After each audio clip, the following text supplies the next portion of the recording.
Welcome to No Fugazi Podcast. I'm your host, Cooley. Tonight is debate night and reactions. Let's go.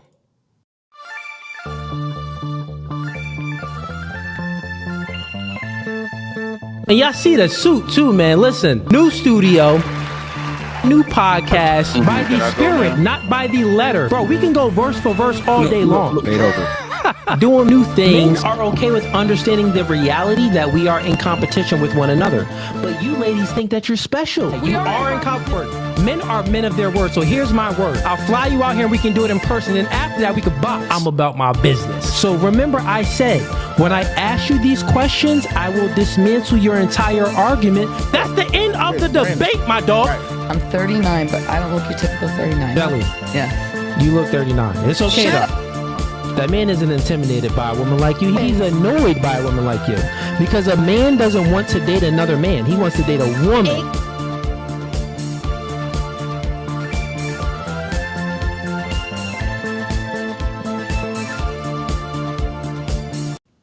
Okay, ladies and gents, welcome back to No Fugazi Podcast. We got another open debate for you guys, and we also will be reacting to some contents that some of the members sent me. We got a few links in the YouTube description. The first link is going to be for the members. Actually, no, I lied. The first link is going to be to join the stream. So if you want to debate tonight, click that first link and I'll allow you in. I mean, you can debate about anything you want. Politics, religion, dating and relationships, anything that you disagree with me on, or you think that, you have a different worldview than mine. Click that link. Don't be scared. Also, if you're a hater, I see you in the comments sometimes. I see you maybe even make some reaction videos about me sometimes. So you're viewing my content. So tonight is your night. Don't be scared. Click that link. It's the smoke session tonight, man. Click that link. Let's get it in. The next link in the YouTube comments is going to be for the memberships. We got 3 tiers. First tier is gang. Second tier is hitman. Third tier is mob ties. You join any of those tiers, you are locked in with us. The next links is going to be we got the Clips channel. So subscribe to the Clips channel if you aren't already. And then we have all of the other social media platforms like the X, the TikTok, the Instagrams, and also the Facebook account. We are currently live on Facebook right now too. So everyone that's supporting on Facebook, we're going to stay live for about 30, maybe 45 minutes. We're going to close down the Facebook stream and you're going to have to come on over to YouTube. All right, so we're going to get right into it with reactions. Not going to waste any time today.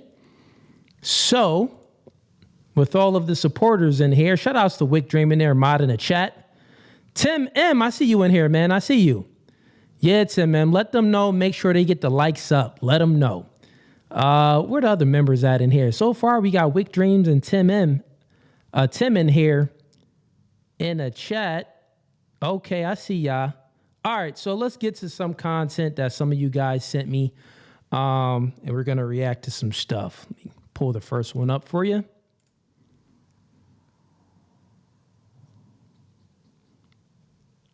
Okay, and while I'm pulling this up, let me just also give you guys some updates. So today's Tuesday, July 15th, but what you can expect for the next live stream is going to be Thursday and then Friday. So Wednesday, we taking off.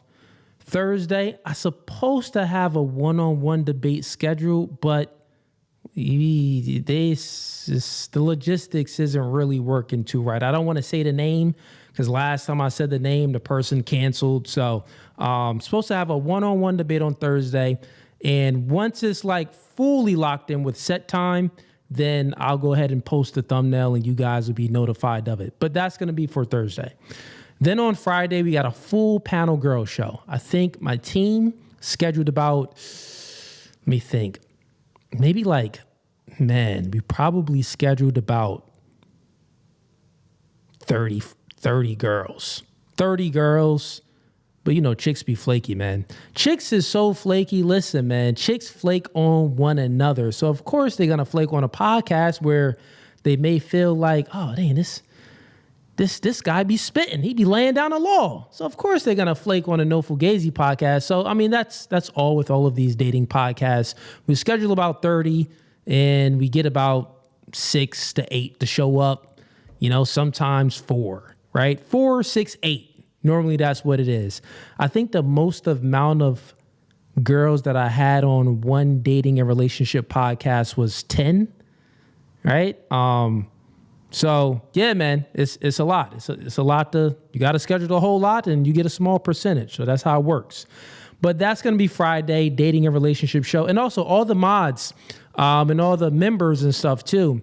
If you have any topics or anything specifically that you want me to speak about in a dating and relationship show, hit me up through the DMs, man. Or if you want to, any ideas that you want me to incorporate into the show, hit me up in the DMs. And if they're good ideas, I'll incorporate it into the dating and relationship show. All right, so let's get into this first clip here. We got, let me make this a little bit bigger. I've never seen this before, but it says, how tall are you? It's going to be one of these chicks with these crazy, high standards. That's what it seems like it's going to be. Let's get into it. Okay, wait, how tall do you think I am? 4'11", Almost 5'2", 5'2", 5'1". 5'1". That's my actual height, probably. 5'1 and a half. 5'1 and a half, okay? So at Bruh, she 5 foot. Girls be exaggerating. She about 5 foot. He's probably about 6 foot. I seen him next to, I think Myron did a video with him. I believe Myron says that he's 6'3". He was a little bit shorter than Myron, so he's probably like 6 foot, maybe 6'1". Shorty is 5. But even if she's 5'1", it's still mad short. Let's continue on. 5'1 and a half. How tall would you want your man to be? Oh, my man. Oh. Ooh. He has to be at least 5'10". I'm small, so I'm not like, oh, you have to be 6'2". So 5'10" is a good height. But why aren't you as attracted to the man who's 5'6"? 5'6"? And this just explains things perfectly. Like, she's 5'1", but she wants the man to be 5'10". This is like extremely much taller than her, right? And, which is fair, but this is like the biology always wins. Women from a biological standpoint is just, they're hypergamous. They're always looking for a bigger, better deal. They're always looking for someone taller, someone that makes more money, someone that's more competent. This is natural. So this is natural in women's nature. This isn't anything to get mad at. So all of the short kings out there, as black women would say, all of the short men out there, listen, man, it's all good. Don't even worry about none of that. The great thing about men is we're Saiyans. We can increase in other levels to make ourselves be more attractive to women. So if you're 5'5", get in the gym, try to make some more money, get your game up, and just become an overall better human being, and you'll be fine, man. You'll still be able to bag Jones like her and other ones. It might sound crazy. I don't really come out to the clubs a lot, but it's like a comfort thing. Like, can you protect me if we're damn near the same height? You know what I mean? What I tell you, chat, it's a comfort. So a man that's my... It's a comfort thing. Like, the reason why she wants a man that's taller is because she wants to feel protected. This comes from a biological standpoint. When women view men, they look at it from a survival value. So they're looking for survival value. So what would be survival value? Well, the ability to protect me, strength, height.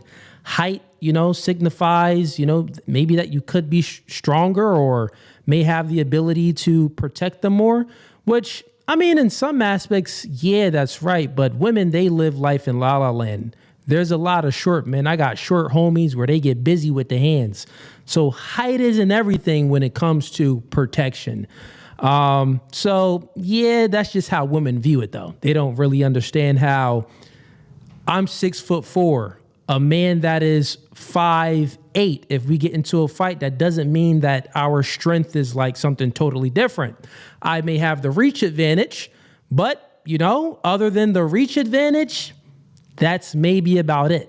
You get what I'm saying? So we can have the same strength, we can have the same reflexes, and everything besides just the reach advantage. So yes, there are advantages if you are taller, but I mean, if the tall dude lacking, he can get packed up easily.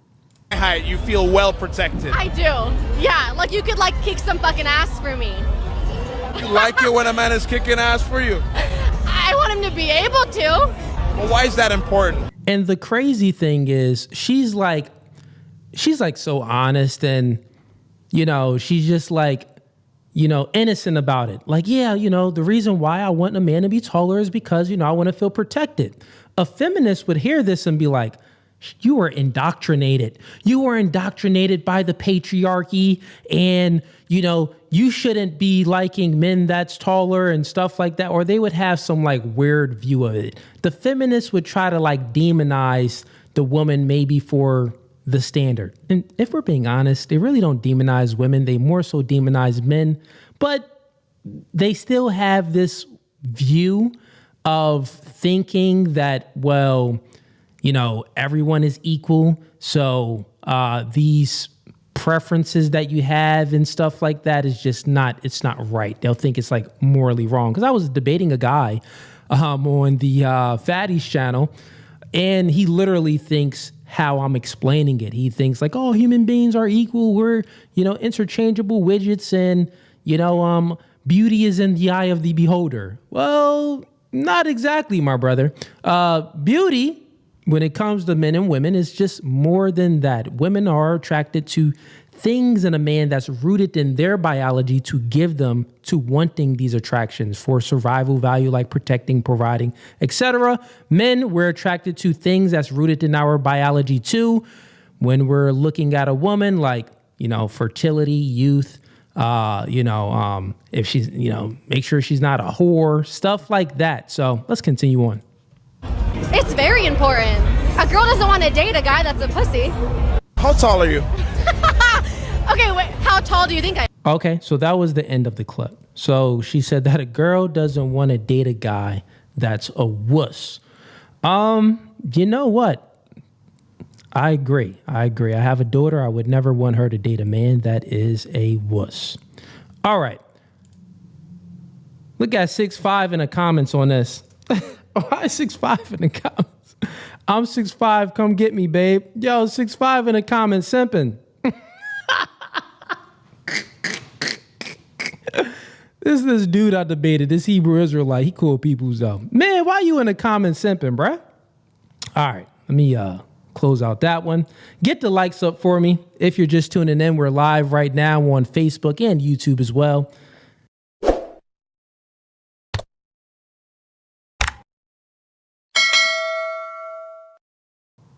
Get the likes up. Do not be a ninja watcher. All right, let's get into the next clip. Also, tonight is debate night. So if you're tuning in right now, don't be scared. It's your time to shine. So you can go ahead and debate me about anything you want. Feminism, you want to debate about politics, religion, dating and relationships. Go ahead and click the first link in the YouTube description, or click the link that's pinned in the YouTube comments, and I'll bring you right up. All right, here's another clip. Let's see what we got. Stephen A. All right, this comment reads, "This is the most serious I've seen Stephen A. Smith." All right, let's see what this is about.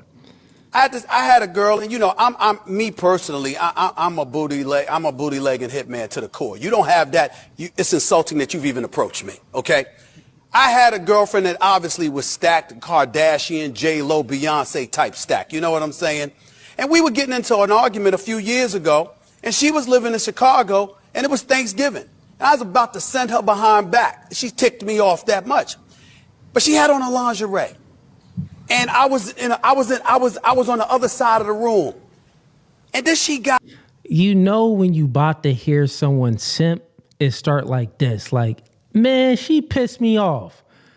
But she had on lingerie. Oh man, homie, you about to simp. Let's continue on. Got up, and you know, she was getting on, talking, and running her mouth and all this stuff. Then she turned and she walked away. Her body was in the bedroom, but the booty was sticking outside of it. Stay with me. When I saw that, it's 10 o'clock in the morning. I walked up to her and I said, it's really not that important what we were arguing about. It's not that important, because I knew that by that night, because we were going to go out to the family and all that stuff, I knew by the end of that night I wanted that. So if we being real, a lot of us have experienced that. You know, as men, we've definitely experienced, you know, talking to a chick, or you're dealing with a woman, or you're in a relationship with her. You may have an altercation or an argument, but then instead of thinking with your head up here, you start thinking with your head down there. And what happens is you go ahead and accept the insubordination. You go ahead and tolerate her inadequacies. Maybe she doesn't have the ability to regulate her emotions, and she's irate and she's complaining and nagging about little things, you know? But you want sex. So you're like, you know what? I tolerate it for this night.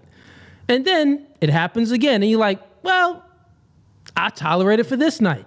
And then it keeps on happening. The chick keeps misbehaving, and you keep tolerating that woman because you want some box. You want to get your little meat wet. And this is what we call simping. It ain't pimping, it's simping.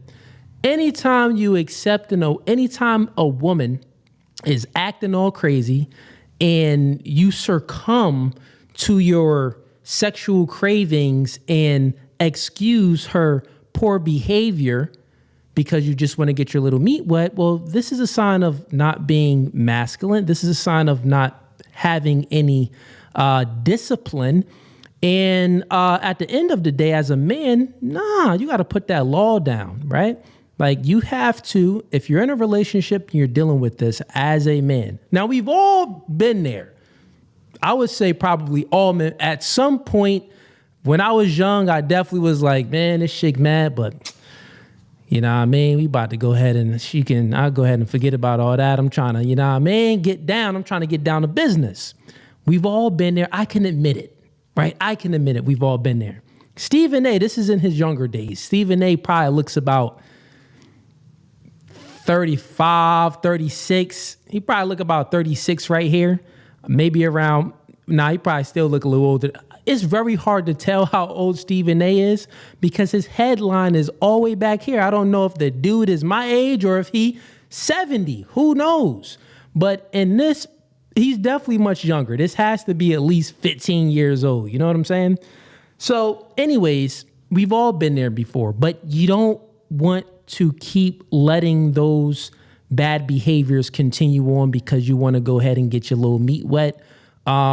It's just a recipe for a bad disaster when it comes to dealing with a woman in a relationship. And at the end of the day, the woman, she's not really going to respect you like that. Like, every time she gets an attitude and you cover up your eyes, you put a blind eye to it, and you're just like, oh, well, I'll just deal with it for now because I want to have some sex.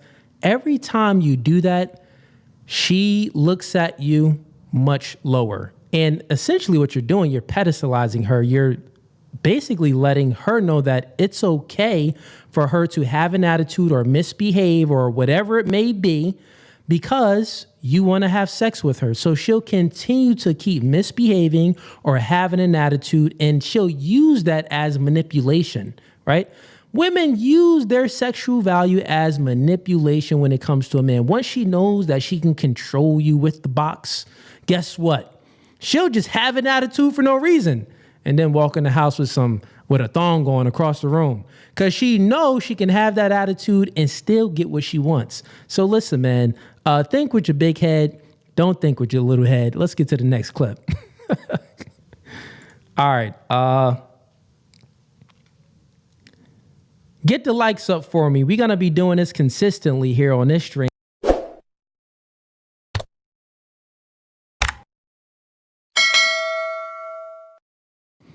Let's go. All right. Next clip is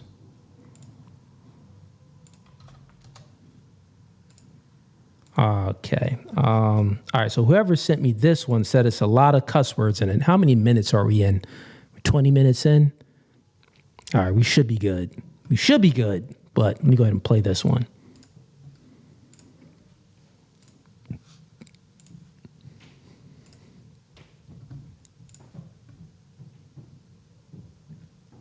Okay, right before I play it, let's go ahead and read a little bit. It says, group of white women get shamed for talking down to two women in the pool. So it seems like these women over here, they're getting shamed because they were talking down on two women in the pool. So maybe these two women in the pool or some two women in the pool. So let's go ahead and get a fresh reaction and see what's going down. Because they're white. How is that? That's shame. Do you guys have any children? Do you have any children? Good, because you'd be a fucking terrible dad. You'd be a terrible dad. And real quick, right off the bat, the first lady that came up, she put up the middle finger and and there's men in the pool that saying shame. Why are you speaking like this? And it's a public area, right? And you're speaking like this to other men when you're physically inferior to a man. So why would you even try to act tough? It makes no sense. Let's continue on. What is wrong with you? I have never met anybody like you guys. Lady, do the homework. My God, I have never been more embarrassed in my life than you. I am a Jewish woman from New Jersey. You're a disgusting person. She says she's a Jewish woman from New Jersey.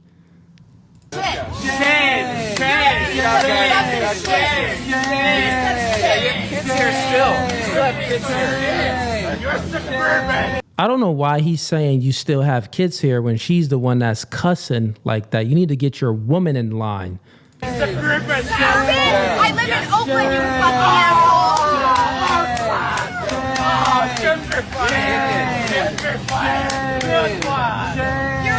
So already, this must be her husband or her boyfriend.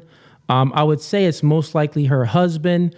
You can tell right off the bat that she runs the relationship. This woman is very irate. She's very emotional. And she's triggered right now to the 10th degree.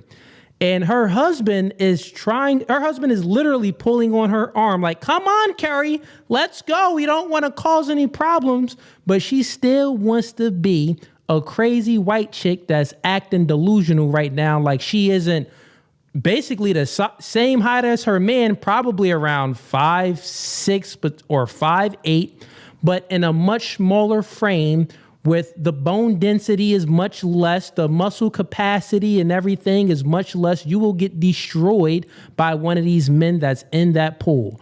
Why are you acting this hard? And these women right here, women are dangerous because essentially what she's doing, she's putting her husband in danger because she's not going to do anything, right? She's acting all big, tough, and bad because she got her man, but her man isn't with it. Her man is like pulling her away like, come on, Carrie, let's go. Like, you're talking a whole lot. You're trying to cause some problems. If one of these guys get up out the pool, I don't think I'm prepared to fight. And guess what? He don't look prepared to fight. She's literally putting her husband's life in jeopardy. Because at the end of the day, the thing is, when one of these men get up out the pool, they probably just gonna mush her like, shut up, stupid chick. But to him, they putting them paws on him. They beating him up. He finna get parked. He's getting parked. This chick, man, this is wild. Let's continue on. Where are you? Oh, she's still going. He turns around and says, congratulations. Yeah, man. No, man. Shame on him. Matter of fact, if I was the dudes, if they had my mindset, I would have caught on to it like, wait, what? Forget her. Shame. I would have started shaming him. Why is you letting your woman lead the relationship? Why are you allowing your woman to act this crazy? This crazy. That doesn't make any sense at all. And he's a beta male. He's going to stick in that relationship. And You know what? The funny thing is we just watched a clip of Stephen A. simping because his woman had an attitude or whatever. They had a little argument and he was about to, kick her out. But then he seen her in that lingerie and he's like, you know what? Man, I'm going to forget about all of that. And essentially this was happening here. This man is only allowing his woman to behave like this, and not even allowing. The reason why she's behaving like this is because she's done this before. When women act like this when they're out with their man, this isn't any new behavior. This isn't new. She's done this before. This is why she know she can get away with it again. She's done it before, speaking loud in public, disrespecting other people. And guess what? The reason why she continues to do it because we live in a safe country. And you can tell that she never got slapped in her mouth. Because if she got slapped in the mouth before, she wouldn't be doing this. She's done it multiple times before because one, she has a beta male, and two, she never received any real world consequences for her behaviors. If she ever feels some consequences, that'll stop her. Women are like children in this sense. They'll just act all crazy until you say, stop doing that. Flick them in the air. That hurt. Yeah, it hurt. You do it again, give you a little body shot. You ain't gonna be able to breathe. You're gonna pee on yourself. We don't condone abuse over here. These are coolie jokes. Wink, wink. So yeah, essentially this chick runs the not even this chick runs the relationship, and this is a beta male that you're looking at. Bro, just walk off, man. But he still gotta pull his woman. He's still pulling her, bro. This is crazy. Listen, man, chat. Any of my chat bros, you ever find yourself in a relationship like this, just remember this video and run. Don't tolerate this type of behavior, man. Do not do it. Now, this is something I've never tolerated. Women know that they don't even have to speak. When they're around me, they don't even have to speak to other men. You don't have to speak to other men. Why would you even say anything to not even another person that's causing any type of like drama or problems? That's not your position. My position is to protect. So calm down and I'll go ahead and handle it. Just the fact that this woman doesn't know her place, man, she definitely withholds sex for compliance in a relationship. And if anyone doesn't know what that means, that just means that, well, in order to keep him in check, she'll withhold sex. So in order for him to comply, she'll withhold sex. And guess what? He complies every time she withholds sex. This is why she continues to do it. That's what that means. And yeah, man, this is just, he deserves this though. When you're a beta, this is what you deserve. I was going to say this is sad to see, but isn't sad to see. He's a beta. As a beta male, you get what you deserve. All right, let's continue on. Let's see what the chat's talking about right now. Get the likes up for me. We got C. Irving. He says, showing some support to that brother Cooley. I wish I had something to debate about. We see you out here. My homies are locked in. Yo, shout out to you, man. I appreciate the support. Shouts out to you, C. Irving. All right, let's get to another clip here. Looks like we got someone in that wants to debate. Before we get to this clip, let's go ahead and bring him up, see what he wants to speak about. Welcome to No Fugazi Podcast. State your name and where you're from. Yes, can you hear me? Hello? I can hear you good, yes. What's up, everybody? Welcome. Thank you so much for having me here. Fugazi, I'm a big fan. My name is Manar. Manar Reports is the channel. And what do you want? What was the second question? Where am I from? No, what are you here to debate about? You here tonight is open debate night. So any, thing that you ever heard that I've spoke about, if you have a different viewpoint, it's your time to bring it up and we can go ahead and spar. I really appreciate that, Fugazi. I guess, can I say, would it be accurate to say that you are a representation of the red pill? Nah, man. I came into the game late. I'm only 2 years in. But you can say that I've grown my platform. Values? I would say that I've grown my platform pretty big. And red pill values, it's not really values, it's descriptors. So it's not any do's, it's more of how things are.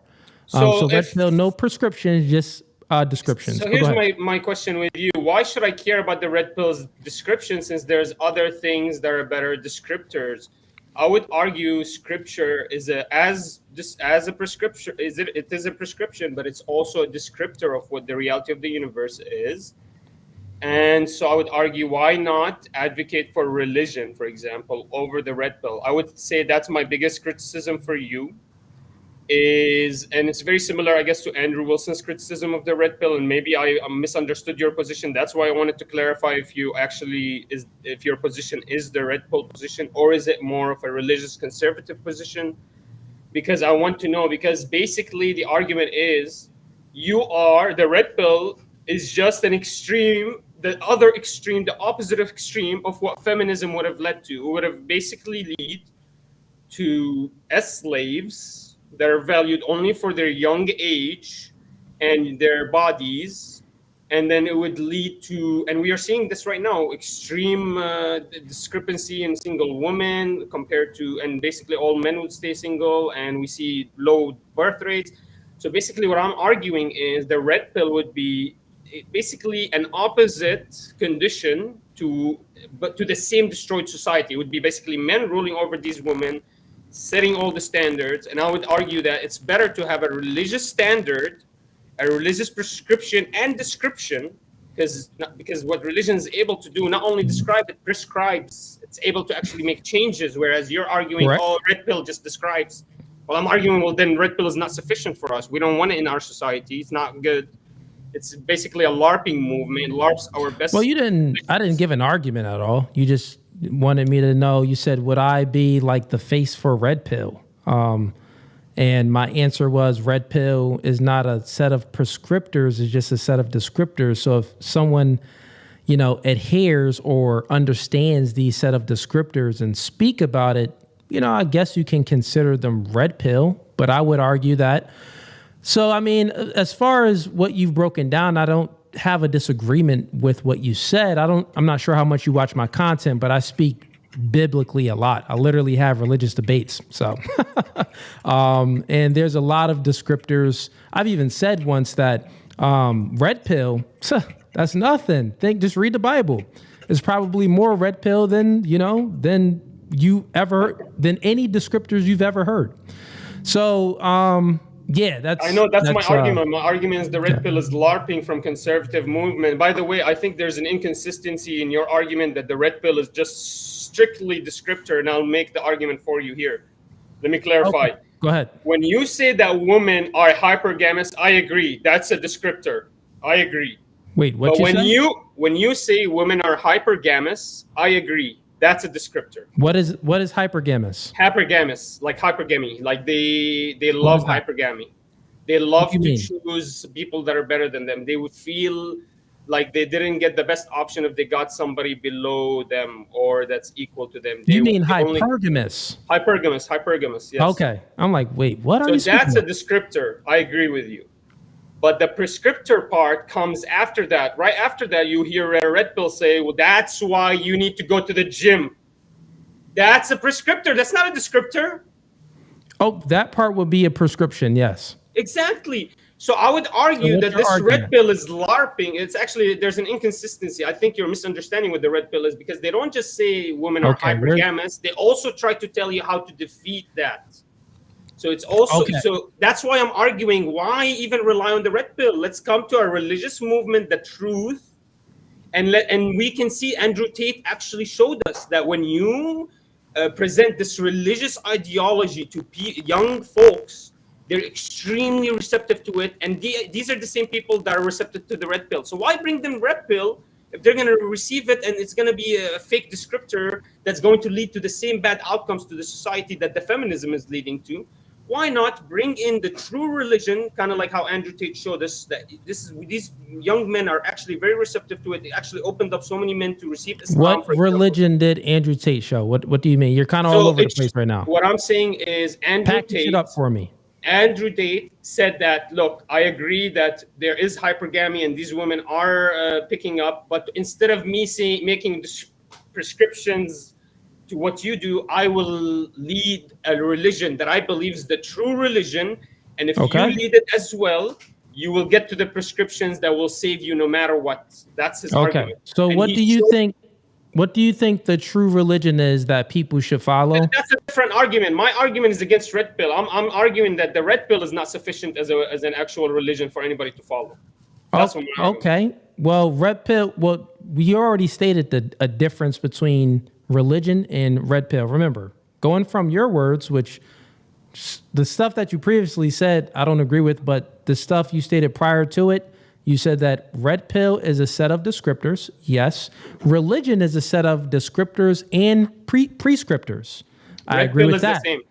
So, well, no, this is where we can get into the debate about, right? So red pill isn't like, there's no book about red pill. You can't like go to a book and say, okay, we read from this book and it's giving these descriptors and it's giving these prescriptions. No, it isn't that. Red pill doesn't have, there's no theologians or anything in red. There's no one. When you look at red pill, there's a few people that people point to. Some people will point to Rollo Tomasi. Some people will point to Andrew Tate, like you said. Some people would point to even Kevin Samuels. It's kind of Fresh and crazy Fit, that my podcast. They'll point to a few people. Let me finish, right? So you got content creators that is giving information out. So they're giving description truths. And then the reason why we say red pill is because it's like when you get a dose of when you take that truth pill, it kind of changes you. So this all comes from the Matrix as well. You take the blue pill, you want to stay in the Matrix and live in La La Land, or you want to take the red pill, and I'll show you how far the rabbit hole goes. You get what I'm saying? So red pill, essentially what it means is getting a dose of the truth. This is why when people would say, oh, I've just been red pilled, they'll say this about politics. They'll say this about dating and relationships. They'll even say it about religion. It's like, oh, I just got the truth about something, right? So red pill, my standpoint again, and I don't think anyone in this space would disagree, is just a set of descriptors. Now, the content creators like myself and other people, we go ahead and we do give prescriptions off of it. Like one of the prescriptors, you said that, well, women are hypergamous, so men, you need to get in the gym, you need to get more money, you need to do things, right? That would align with biblical teachings as well, because biblical teachings, as far as the religion that I'm speaking about, Christianity, it would say, be the best version of yourself. Don't be a bum. Don't be stagnant. Don't be complacent. Go out there and make something of yourself. You get what I'm saying? So God doesn't want you to be a bum. God doesn't want you to be stagnant and be placing. God wants you to be the best version of yourself. So this would be a descriptor truth for red pill and biblically as well. So are you saying that red pill lines up with Christianity? It's in alignment with I'm not saying that it. So, okay. So because Christianity lacks if you want to make an argument, prowess for today and it relies on red pill, for example, is that close to your argument? No. Listen, if you want to make an argument, here's how you make an argument. I'll help you out a little bit. You have to argue. So you said two things. You said, all right, red pill is a set of descriptors, but Cooley, I think I could prove you wrong that it's actually a set of descriptors and a set of prescriptors. Mm-hmm. Okay, so well, and I give you an amazing analogy and example. Well, no, I give you then we'll just be speaking past one another because you have a set of descriptors that's just rooted in reality. So if I observe something to be true, time out, listen. If I observe something to be true, 1 + 1 = 2, I go ahead and observe this. And then I go ahead and say this, right? And I say, so since 1 + 1 = 2, if you want it to equal 4, just get 2 more. That would be a prescriptor. Go ahead and get 2 more, and then you get the 4. You get what I'm saying? That would be a prescription. This truth would be, if it's true in one area, it will be true in other areas too. Red pill normally gives objective truths. So if it's true in hair, red pill is just like a slogan word. You get what I'm saying? There's no It's not like an organization where we get into a group and we get on the phone like, so, hey guys, we're going to give these prescriptions off of these descriptions. So if you want to make an argument, here's how you do it real quick. I got you. Listen, no, it doesn't. I'll give you the example. I'll give you the example. Can you answer? Can you actually reply to this specific example? Sure. The example is hypergamous woman. Hypergamy, yes. Hypergamous women Okay. are abundant and are everywhere. So, okay, because we found out this description, the red pill doesn't stop there. It doesn't just stop there. It doesn't just stop. Nothing just stops there. It continues and says, because they are hypergamous. Content creators do this, and then they give a prescription. I would argue it's the red pill itself. Once it figures out the descriptor, this is the problem. This is, I think, what you're misunderstanding. No, bro. Once you're describing something, you have the capability of prescribing anything on top of it. You don't have to give a prescription. You can just give the truth. You can say women are hypergamous. Does red pill content not, like, for example, if a person says... Here's an example. So no, just let me understand this. So when you, let's say you say women are hypergamous, so I want you guys to go to the gym.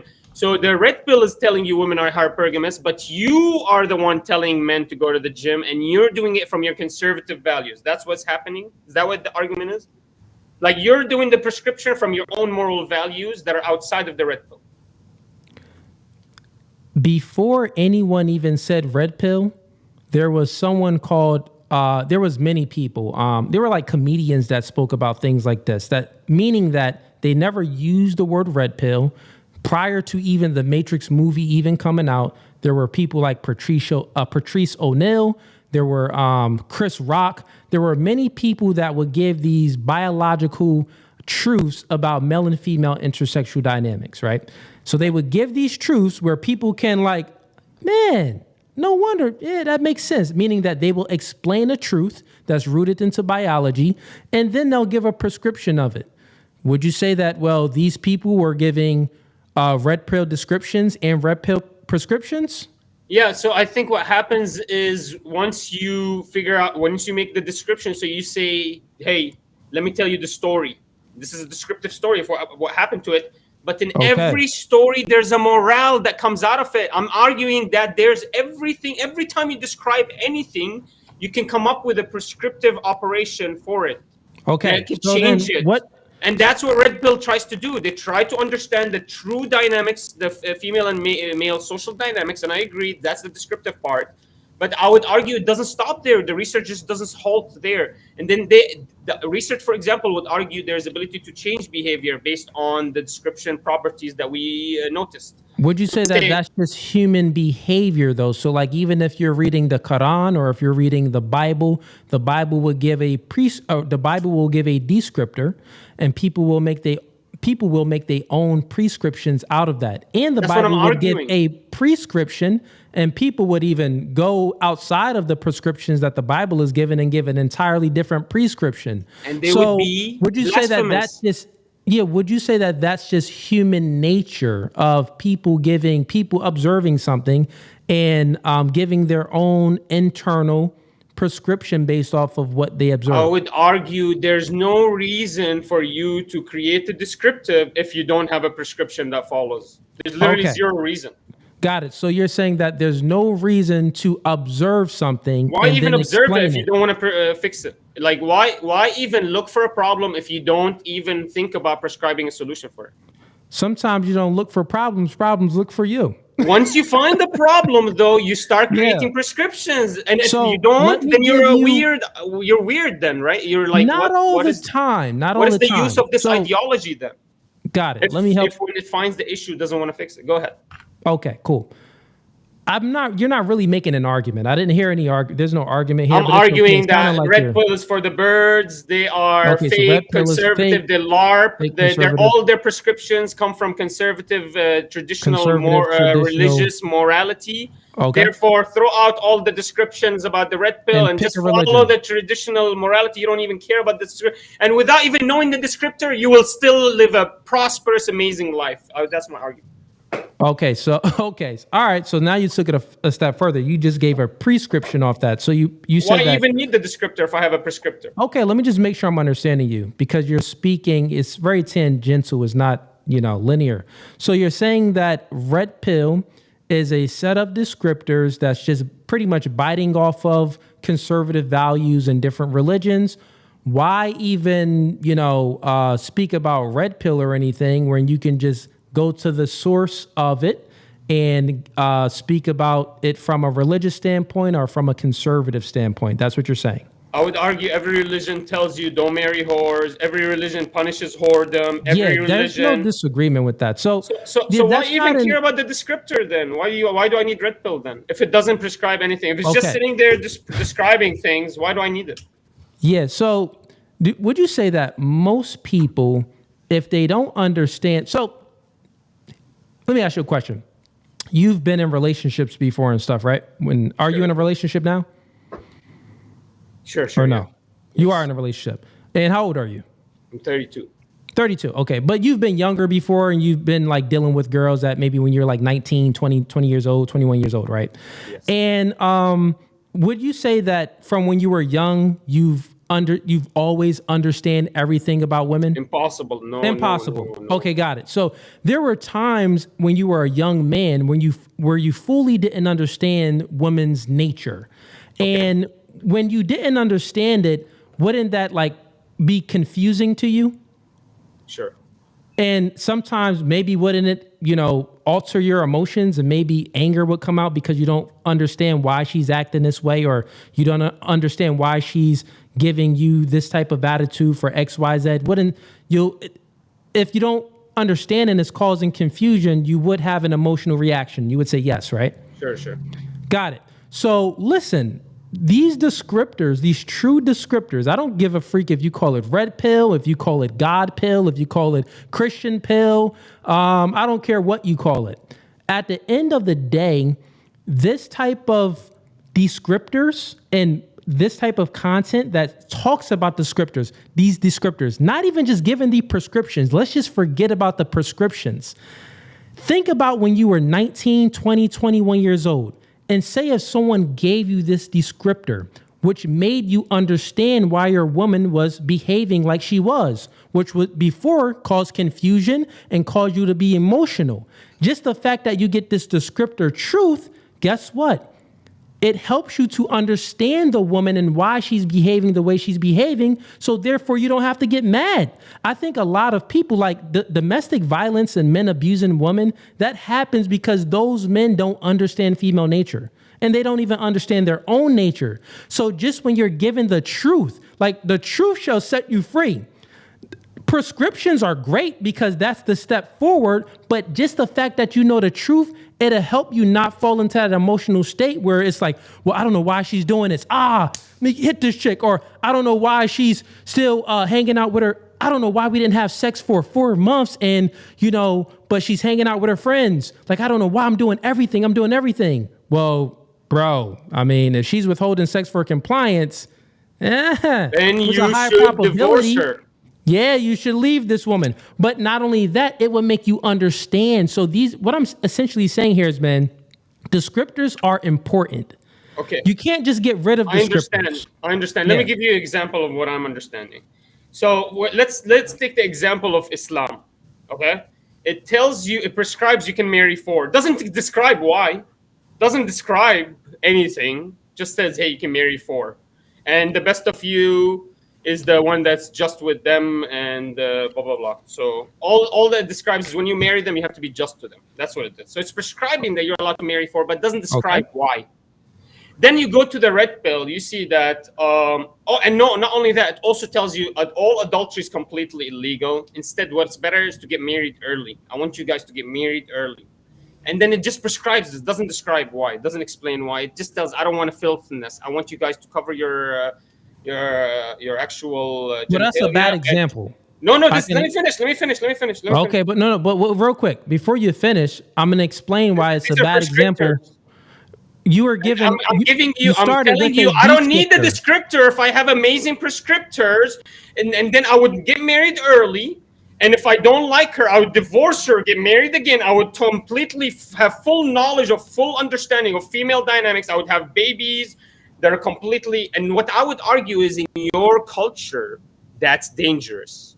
And that's because of the red pill and this feminist movement. What all of that. culture are you speaking about? What I'm do you saying mean, in my culture? traditional religious cultures where you protect people so they can get married early. You don't let them lose half of their Okay. wealth because they married the wrong girl because they got married early. You let them actually live a good, prosperous life as long as they take care of their children. You don't go after their wealth. I'm saying other countries, they don't have this child alimony and child support dynamic. No wonder in Okay, your so countries, real you're quick- scared to get married. Let me Yeah, finish so- my point. yeah. My point is, Go ahead, if finish your you point. are living the religious prescription, these descriptors wouldn't even exist in the first place. I'm arguing that how can you LARP and give these religious prescriptors as a red pill guy after you gave descriptors from the red pill, because the red pill descriptors literally exist because you haven't been following the Christian prescriptors. Do you understand? Do you understand what I'm saying? You can't even listen. You're I not. got you. If you Listen. followed to marrying I can't- early, you would I have just- full knowledge of the female dynamic. It doesn't No, matter. listen, Let's say your wife divorces you. Who cares? You don't. Okay, You stop, divorce for stop. free. Let me explain to Go away, you man. how you're speaking nonsense now. I'm going to break it down to you. how Okay, you're let's speaking see. nonsense. Go ahead, Okay, cool. This is how you're speaking nonsense right guys. now. Let's hear this. You This is just crazy. said This is the that- Candace Owens argument. This is crazy. Well, listen, man, I didn't cut This you is off. I kind of let crazy. you finish. So listen, you're arguing that you can give prescriptors without giving descriptors, and that's what you just argued, right? Why do you need descriptors? Why do I need a descriptor? When I me tell you finish. Let don't me fuck finish. your mom, why do I need to describe why you should not fuck your mother? Yeah. Let me The fuck? and stop from the profanity. Go on ahead, my man. channel. Go ahead. You Go got ahead, it? man. Go ahead. Here's what I'm saying. Here's why it's nonsensical and it doesn't make sense. Let's hear it You're out. arguing that you can give prescriptors. You can tell people to do things without telling them why to do it. Think about that real quick. Go ahead and tell people to do things, but do not tell them why you're doing it. Then you appeal to 5 minutes ago, you appealed to the Bible. That's or his biblical- argument. 5 minutes you appealed to religion, and you said that religion in their text, they actually give descriptors and prescriptors. What you're saying is going against exactly what you just said 5 minutes ago. How even in the biblical text, they didn't give prescriptions without giving descriptions. So what are you speaking about right now? Now you're just contradicting Fugazi, yourself. Fugazi, I get it. It doesn't give a You can't description do in every situation. It gives its descriptions sometimes, and then other times it prescribes only. And then sometimes it does descriptions and prescriptions.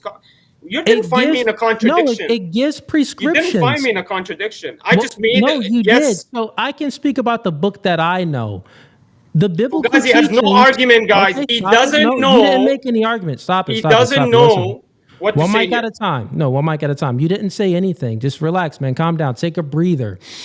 Breathe. Woosah. So Why in do the I need to Bible know the itself- description of if I'm getting prescribed the right prescription? Why do I need to know the description? Tell me. Oh, because these guys, they won't follow it except if you tell them the description. Then Okay, that's so it. That's all you have. all right, so why? So let's just think about this. If you give a descriptor, so in the Bible, let's just go where I was going. In the Like, Bible, let me it ask gives you, why direct do I have to descriptors. know Stop why listening, murder man. is You're just speaking wrong? over me.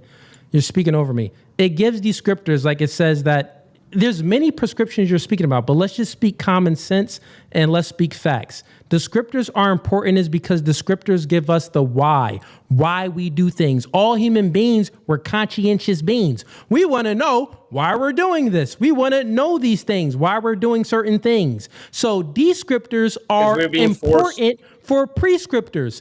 In biblical teachings, it tells you the man comes, the woman doesn't come from the man, right? The woman doesn't come from the woman. I'm sorry, the man doesn't come from the woman comes from the man. Neither was the man made for the woman, but the woman for the man. That's a descriptor. And then it gives many type of teachings that speaks about the order of life. So it's always giving a descriptor, but with many prescriptions to back up the descriptors. So it makes sense. You can't just tell people to go ahead, listen, don't go ahead, don't do this. You just brought up an example like don't kill. Okay. And biblically teachings would say, well, killing is a sin.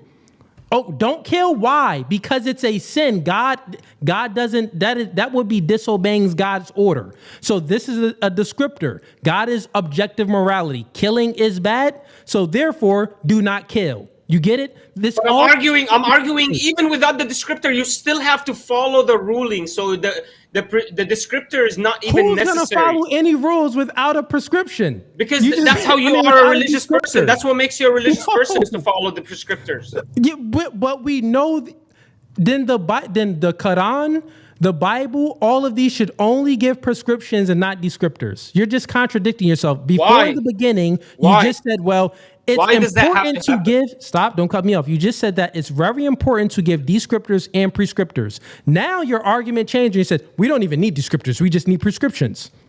What are you speaking about, bro? You're Listen, speaking in circles and all You're around. straw manning. You're straw Well, manning. okay, That's so not go my whole ahead. position. My whole position What's was your that the red position? pill is not sufficient morally for us to follow it. It's gonna lead us to the Okay, same and I already path debunked as that. feminism I've in the already opposite debunked that. direction. Explain The to me reason how it I'm will lead to mentioning feminism. this. And the reason I'm mentioning this is because it does the descriptive prowess of it is good. I like that, but its prescriptive prowess is stolen. Explain to me how it leads to feminism if the descriptors. What's your religion, by the way? What's your religion? Look, I'll tell it to you if you don't bring it up in the whole debate ever again, because it has nothing to do with the Speaking debate. about religion. What is your religion? Yeah, but we're speaking about, should we be even following the red pill? It's not, okay, you want to argue, should we You're follow literally the breaking religion? up religion. What is your religion, man? My religion is Islam. Okay, fine. Why are you scared to give your religion? Because it What's has wrong with nothing, that? no bearing to the conversation. Like, nothing's going to change after. Obviously it does, because when we're speaking about things, my religion is Christianity, and you hear me in context when I'm speaking, I'm appealing to Christianity. When you're speaking like in circles, but you're not appealing to anything. So if you want to make an argument, maybe like say, well, Islam says this, red pill says this. Look, Fugazi, hear me out. Fugazi, listen to me. This is why I'm scared. This is why I'm scared. I think there's psychological operations out there, LARPing to be fake conservative movements, trying to take our young men and prescribe them really bad prescriptions Well, let's get to back follow. to the debate. No, 'Cause that's just why I'm going arguing on red. a That's why point. I have a problem with the red pill. Do you understand? So my Okay. problem with the red pill is it has fake bad prescriptions. Okay, so and what? you're misunderstanding that it does actually apply these prescriptions. Stop For some it. Once reason, you again, only force upon You're it. arguing prescriptions. You are arguing. We have to. If you want to debate, we have to debate about something specifically. The debate that you just brung up. You failed at it. You were saying red pill descriptors, red pill, but people give prescriptions. Once again, I said that I refuted that by saying, well, it is a set of descriptors. Red pill itself is a set of descriptors. Content creators give prescriptions. Two different things. Don't just put everything in one box. This is what feminists do. This is what the radical left does. They put everything in a box. A man can be a woman can be a man. There's 36 genders. Don't put everything in a box. Things are different. So let's distinguish things, right? With that being said, quick thing. We got two people backstage, Evan and also CK. I see you back here. I'm going to bring you up shortly after I finish this discussion or debate. Let's say I agree with you, Fugazi. Okay, Let's say I agree with you. Real quick, let me go ahead and make some. I want to bring move some on the order conversation. here. Let's say I agree with you. This is what I'm doing. I'm creating some order here. Okay. So you just said some stuff that was nonsensical. If you want to argue something, I think if you want to go about it in a way that can be effective, you can say, hey, Cooley, there's a prescription that I totally think is horrible and would destroy the youth and destroy the da-da-da-da. There's a prescription that someone's giving out. You would then say that prescription, and then you would say, Cooley, do you disagree or agree with that prescription? If I agree with that prescription, then that means that we have two moral different views, and then we can debate about that. But so far, the truth is, red pill is a set of descriptors. It's just observing the truth, and then you go ahead and say the truth. Just like the Bible has many truths in it. You get what I'm saying? That's all. Let's say I agree with you. I agree with you. Red pill is only a set of descriptor, does not ever prescribe. Why do I even care? Let me finish. Yeah, sure, go ahead. Because if I'm a true Christian or Muslim, if I'm a true Christian, the description is not going to change what is happening. I'm going to still get married early. You understand? Like, if I understand that the red pill is whatever, this is why I just don't understand what the red pills use if it's only a descriptor property.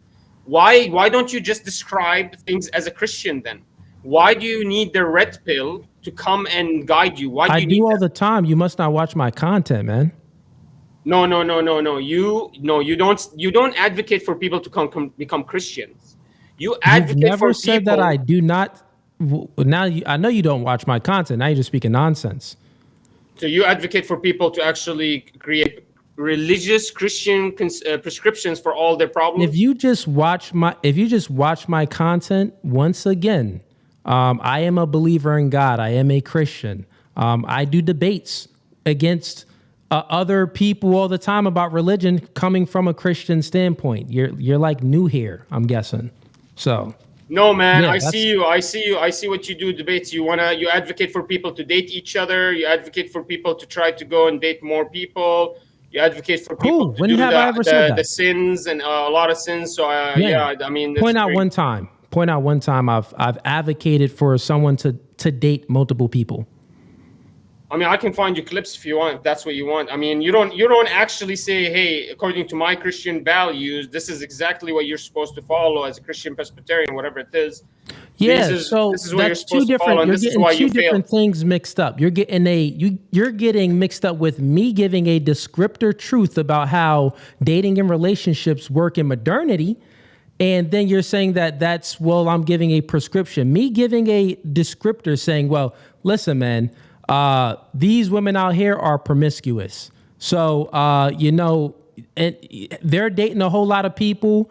Most men are dating a lot of, I normally do podcasts where it's a panel of women and then me and my co-host, and we're giving descriptors about how dating and relationships work in modernity. This doesn't mean that we're saying we're advocating for this. You get what I'm saying? Find me any clip. Find me anything. I'll wait for and you. I will even concede this as a Muslim. I'll concede this. I wish you were a funnel for people to become Christian instead of become red pillars. You understand what I'm saying? When has it ever been?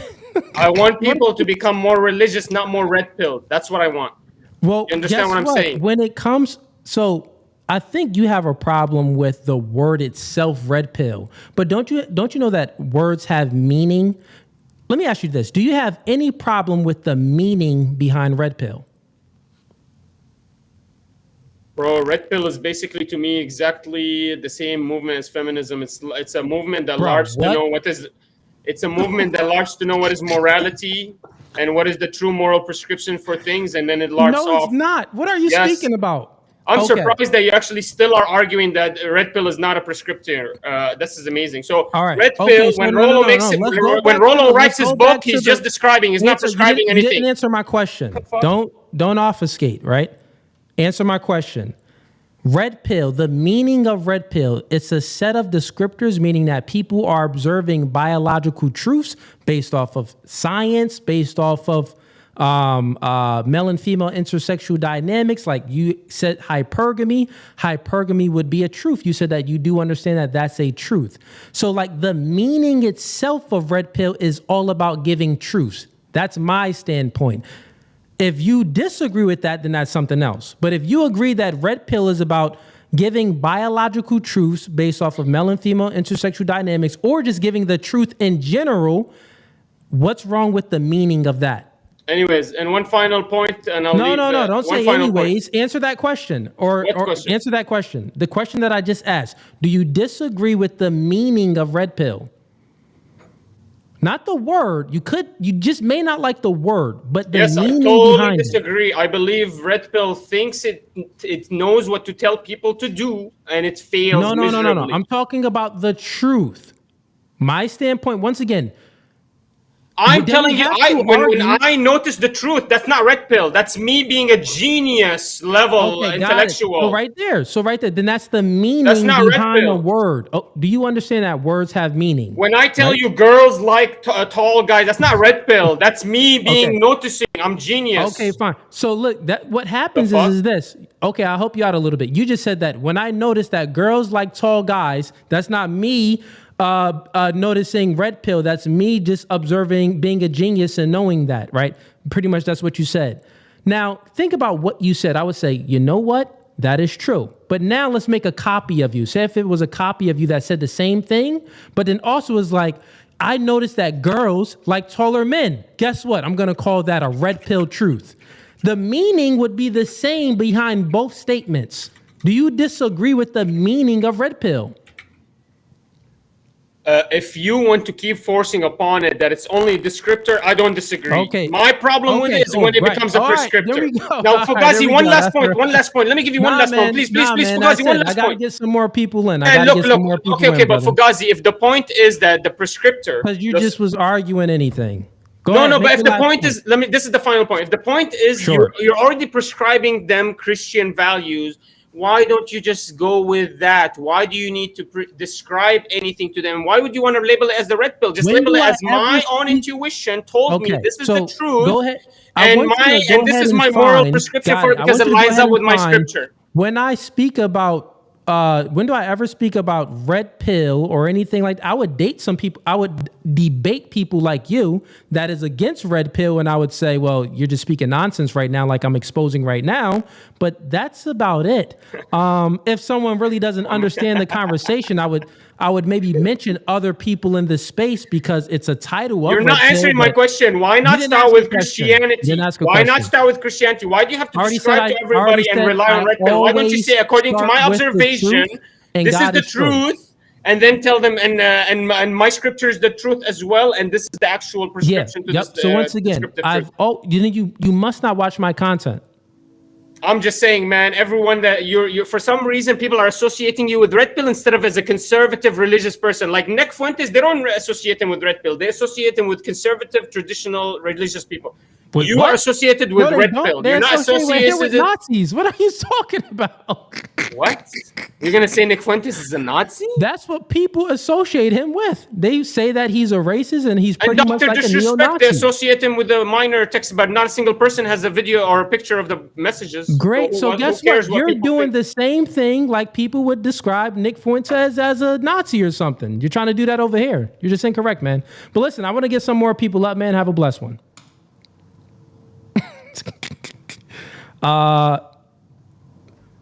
What's going on, man? What's so cool? This guy's argument for you. I figured it all out while I was listening to that. I don't even know what the fuck he started Go saying ahead. half the time. But hear me out. So this is what he said.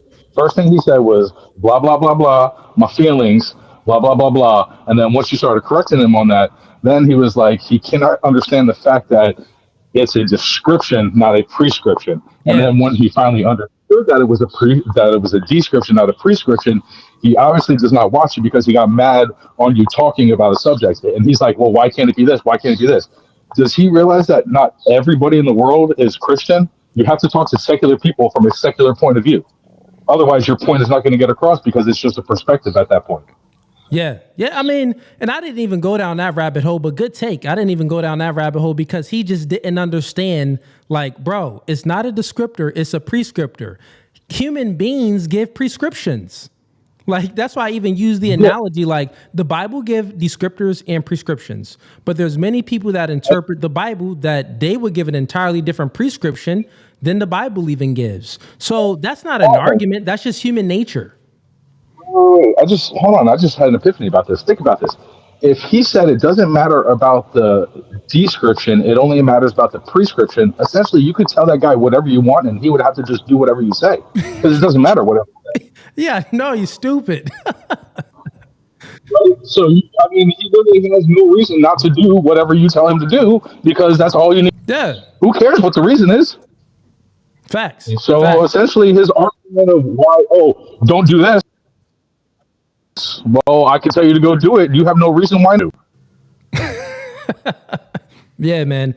I mean, the guy, I guess he just had a chip on his shoulder about red pill and wanted to rant. So, but I easily dismantled him quick. His problem is he watches everybody else.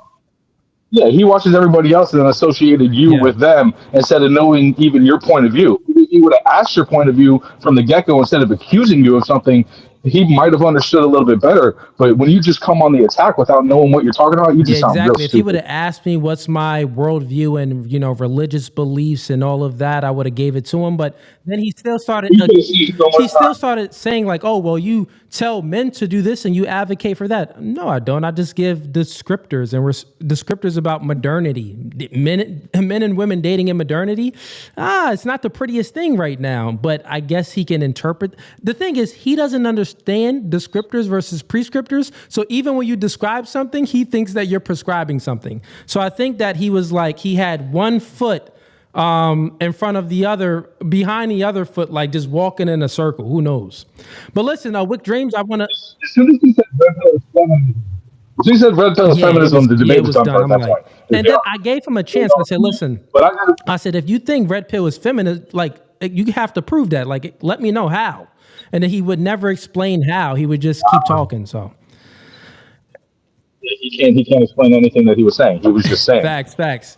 So yeah, I think like I said, if you wanted to, it was blah blah blah blah. My feelings, blah blah blah blah. That's all it really Fair was. enough, man. I appreciate the support, Wick Dreams. Have a blessed one, man. We'll probably come to the debate on soon. All right, so let's get some more people up. Omar, I just brung you up by accident. Here's going to be the order. It's going to be Evan, you're up next, and then it's KC Hard Truths. You're up right after him. And then the other guy that I just brung up by accident, just come back in and I'll bring you up again. All right. Tonight is open debate night, ladies and gents. It looks like we got started already. So let's go. Let's get ready to rumble!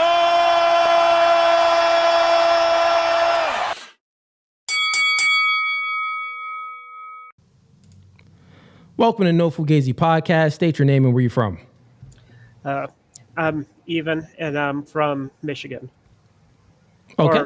Or the western side, if that helps. But what I was wanting to talk to, I'm wondering, Mr. Fugazi, that sounds a bit weird for me to say. You can go ahead and call me Cooley.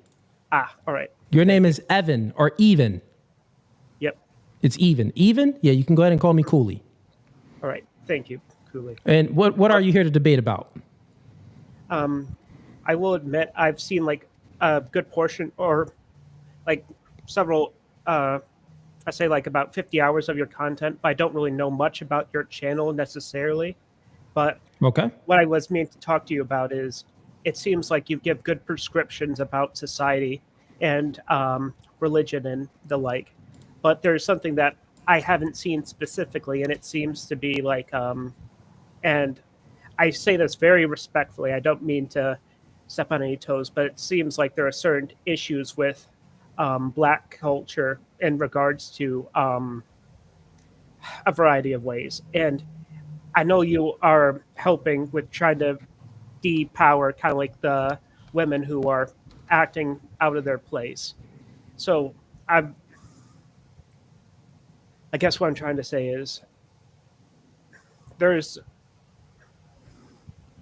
what I've been meaning to debate is, do you feel like you should have more of a part to go and try to move individuals away from like the more negative and destructive aspects of Black culture and move it towards a more generalized American culture? Not saying to become more white, but just like to speak proper English, even though I'm butchering it myself and the like.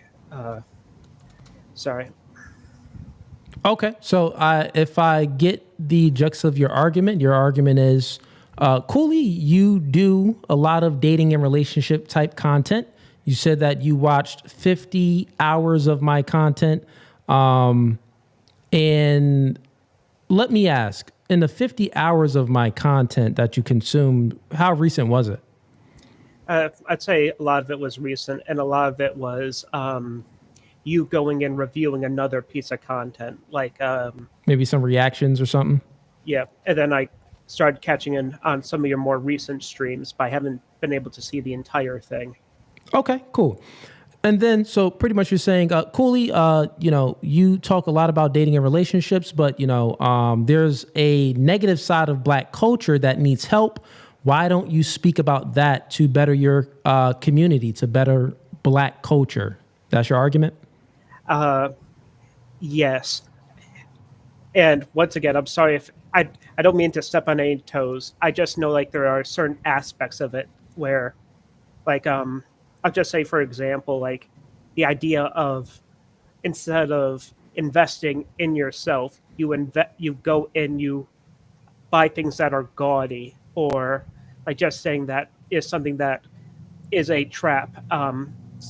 like some black people fall into, where they don't go and invest the money. They go and they spend it on like high cost items when they don't really have that much of a steady income. Like they don't have a rainy day fund, or and or when it comes to like that's just I'll go point by point because I could be very Okay. wrong about that, and No, I'll give you like it's the okay. answer to you. I'm actually going to just write down your points. I'm giving you the time to explain yourself. So your first point was, it seems to be in black culture, they don't prioritize. They don't have their financials, prioritized properly. Instead of buying things that can better their community or better their family and stuff, they spend their money on expensive items and material things that's not really benefiting the society, their culture. Yeah, like Okay, cool. just to kind of like put into perspective, if you go and you buy a good pair of shoes, those shoes can last like over 5 years if you take care of them properly. But if you buy Okay. cheap shoes, those would get burned out within like a year or two. So you would spend more on buying cheap shoes than like good quality shoes. But at the same time, there are things like Gucci or like the higher luxury brands that are not made to go in for productivity or for something that is lasting in quality. It's something to go and show that you have wealth. And with that, it is not,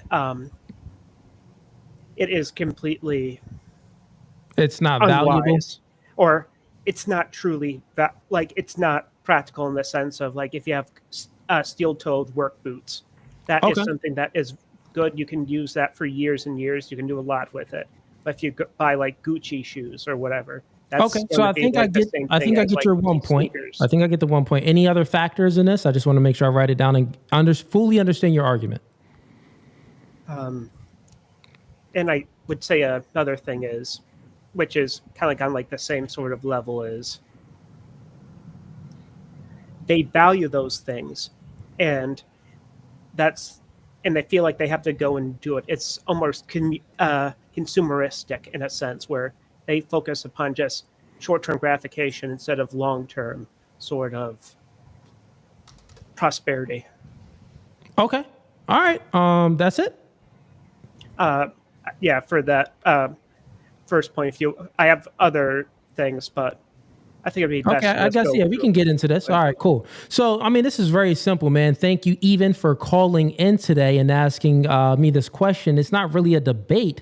I would say that if you watch my content, you would see that I speak a lot about dating and relationships, because I believe most of black people problems and all people problems comes from the inability to get their dating and relationship life together, right? The nuclear family has been the backbone of American society. And I think that we even see the single mother rate is crazy right now in the black community. I think it's about 70%. 70% of homes 70% of black people come from single mother homes. I think that could be the statistic. I could be wrong on that. Chat, correct me if I'm wrong, but it's very high, and it's higher than other communities as well. So if you look at the question that you asked, you said, hey, Cooley, I think that you speak about dating and relationships. That's cool, but I think that you should focus on, well, why don't you focus on the negative things within the black culture? The answer to your question is I'm actually doing it, because I'm speaking about dating and relationships.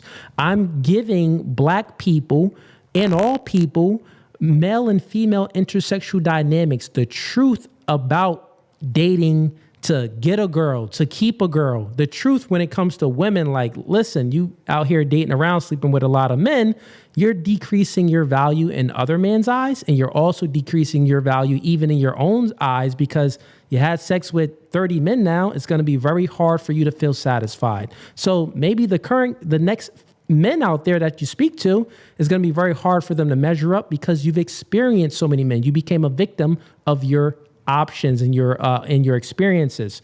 So when you have these conversations about dating and relationships, it actually helps mold and fix certain problems within not just the Black community, but within all communities. And one of the biggest problems, though, within the Black community is most Black people come from single mother homes, meaning that they don't have a nuclear family with a man, with a father and a mother in a home. And most of the problems come from that. Statistics shows that single mother households, they breed the most degeneracy. So a lot of juvenile delinquents, a lot of men in prison come from single mother homes. A lot of the gang violence and Chicago crimes and shootings that you're seeing, most of those men out there, they only were raised they were raised by their mother. They don't have a father, a masculine figure in their home.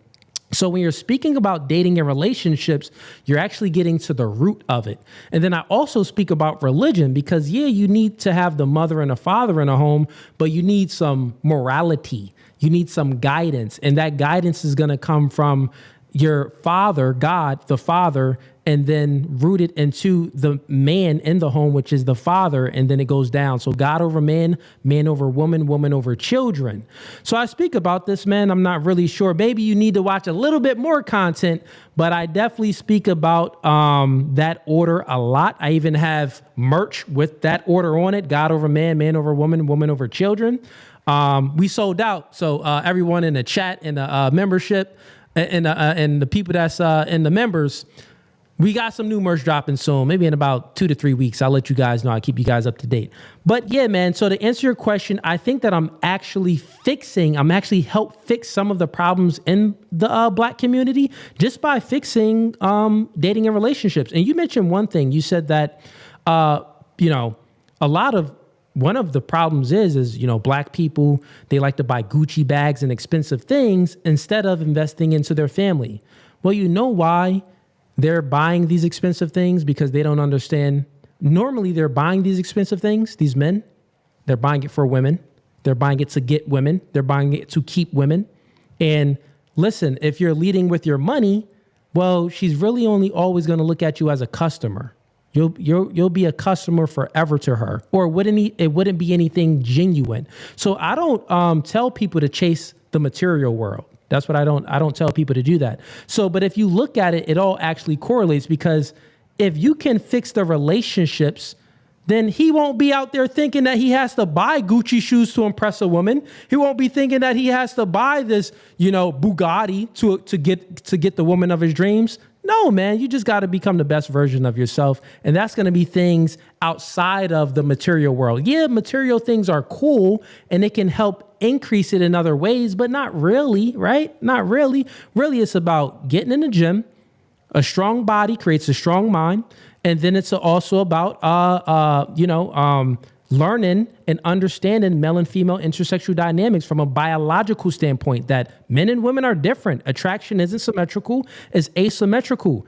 That chick wants a superior. You need to be a superior and act accordingly and know your position. And when you know your position, that chick will get in line. You ain't got to fight or try to tussle with a chick to get her to submit to you. She's going to automatically want to submit to you because she's going to look at you as such. So, I'll land my plane there. I know I said a lot, but anything you got on that? I can definitely understand where your point, because it seems like in the beginning, it seems like you were expressing that you were very specialized in trying to correct this one issue, and it is an issue that affects all communities, but it's like the best way to go and deal with like the household issue that is starting to as a problem in the Black community, and it's starting to become a problem in like the white community as well. Yeah, correct. Yep. I think most of the issues within the Black community comes from it's a relationship issue. It's because they don't have the father and the mother in the home, right? So my content is literally talking about that, talking about dating and relationships, and how to not just get a girl, but how to keep the woman. And not for the woman, not to just how to get a guy, but how to keep that guy and how to have a genuine, good, healthy relationship. And it's all rooted in biology, understanding that, we're different.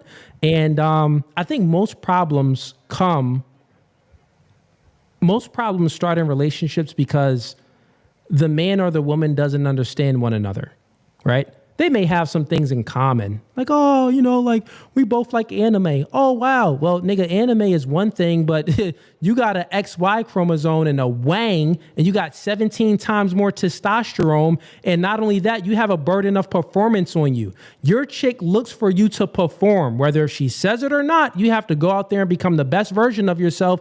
If not, she will lose attraction for you. Guess what? You don't look for those same things from your woman. You really don't care as much as she cares if she's out there chasing and getting the bag. Now, it could be great if she's able to make some money, but at the end of the day, you don't care about that. So you won't ever lose attraction for your girl if she loses her job and have some trouble getting a job. But guess what? Your chick, she will lose attraction to you if you lose your job and have a hard time finding another job. Yeah, and I will say definitely like there's different things that men and women look for, and I would say that like we all know the male role, and the female role is to go and uplift the man and to go and give him support, because women naturally have been given positive reinforcement, but most men haven't. So to have like a spouse or a significant other to go and help them in that way, it can go and uplift the man and help him get much more than what he could normally do. It could inspire him to go where before he was content making, like, I don't know, just playing numbers out of nowhere. Just saying, like, instead of making $10,000 a year, it pushes him to make $50,000 because he wants to go and have have enough money for a family, or to go and do more for not just himself. Yeah, that is a motivation factor. We would say that, women and the man's ambitions to have a family definitely it motivates him to go out there to make more money. That's an ambition. Like if you get a woman and you guys plan on having kids, it's like, okay, I got to go ahead and get my stuff together. Over here on this side of the internet, I don't speak that. We don't need to speak that, because the woman, the man did not come from the woman. The woman came from the man. Neither was the woman created. Neither was the man created for the woman, but the woman was created for the man. That's 1 Corinthians something in the biblical scriptures. But essentially, what I'm saying here is, you ain't got to be doing things for women. You do those things for yourself, and the byproduct of your drive and you going out there and accomplishing your goals is women. I can definitely see that. Yeah. Before I go, just one last sort of thing. I will say, like, a problem with kind of like some of the manosphere things that we go and we think about with going and improving our body, improving our confidence and everything else, is that we sometimes go, instead of acting a bit more smart, where before, if we were weaker, we typically are a bit more timid and avoid like direct confrontation. If you have strength, it gives you the opportunity to go with, like, someone insults you, to go and like escalate that to a physical confrontation or something along those lines. And I feel like that sort of unintended side effect, where to go and have someone raise above their station, they don't really know what they're now capable of, and they don't have the wisdom to. Sorry. I guess if I were to just simplify and just kind of like try to get to the heart of it. Okay. It seems like instead of being passive aggressive, where before, from when they were weaker, they can now be fully aggressive and go. And I feel like that is a potential issue for civilized society. And I, once again, trying to be delicate, I know that is a certain issue with like the Don't be delicate, black man. It's no community. Fugazi podcast. You can go All ahead right, out there all and right, say it, man. all right. In the black community, like disagreements can escalate very much so, and uh, it could be like something like come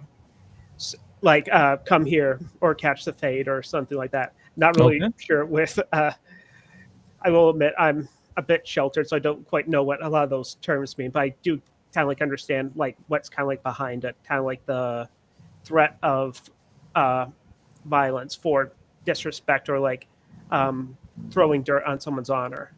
Okay. All right. I think I get what you're saying. All right. So prior to you just saying that, you said that men, one of the problems with manosphere, men having this drive to become better and become stronger, it can actually be bad for society because, you know, if you go ahead and out, if you have these muscles and stuff like that, then you're more likely to be aggressive. Like if you know you can win the fight, you're more likely to actually go out there and pick a fight, rather than a guy that if he's a little bit more weaker or more docile, he's less likely to pick a fight. He's passive aggressive. So you think that men being passive aggressive would be a positive thing rather than men having the capacity and the capability to be actually aggressive? I would say that one causes tension and the other one causes disruption. And I would say that the tension of passive aggressiveness is something that can be tolerable in society or workplace, as opposed to just Actually aggressive. yeah. Okay, I get what you're saying. So I would actually argue the complete opposite.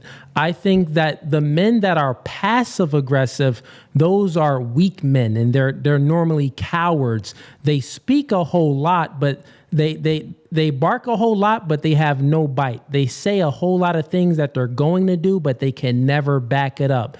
They're like women, right? So we don't need more women in society. We already got women. Women speak a whole lot, and we know that they're all bark, but no bite. Is like, you don't even have the capabilities to even do any harm. So we don't need to promote men to be like women, because if you have a whole lot of men like that, let's say if war breaks out, you got a whole lot of passive aggressive men that's going to protect our country.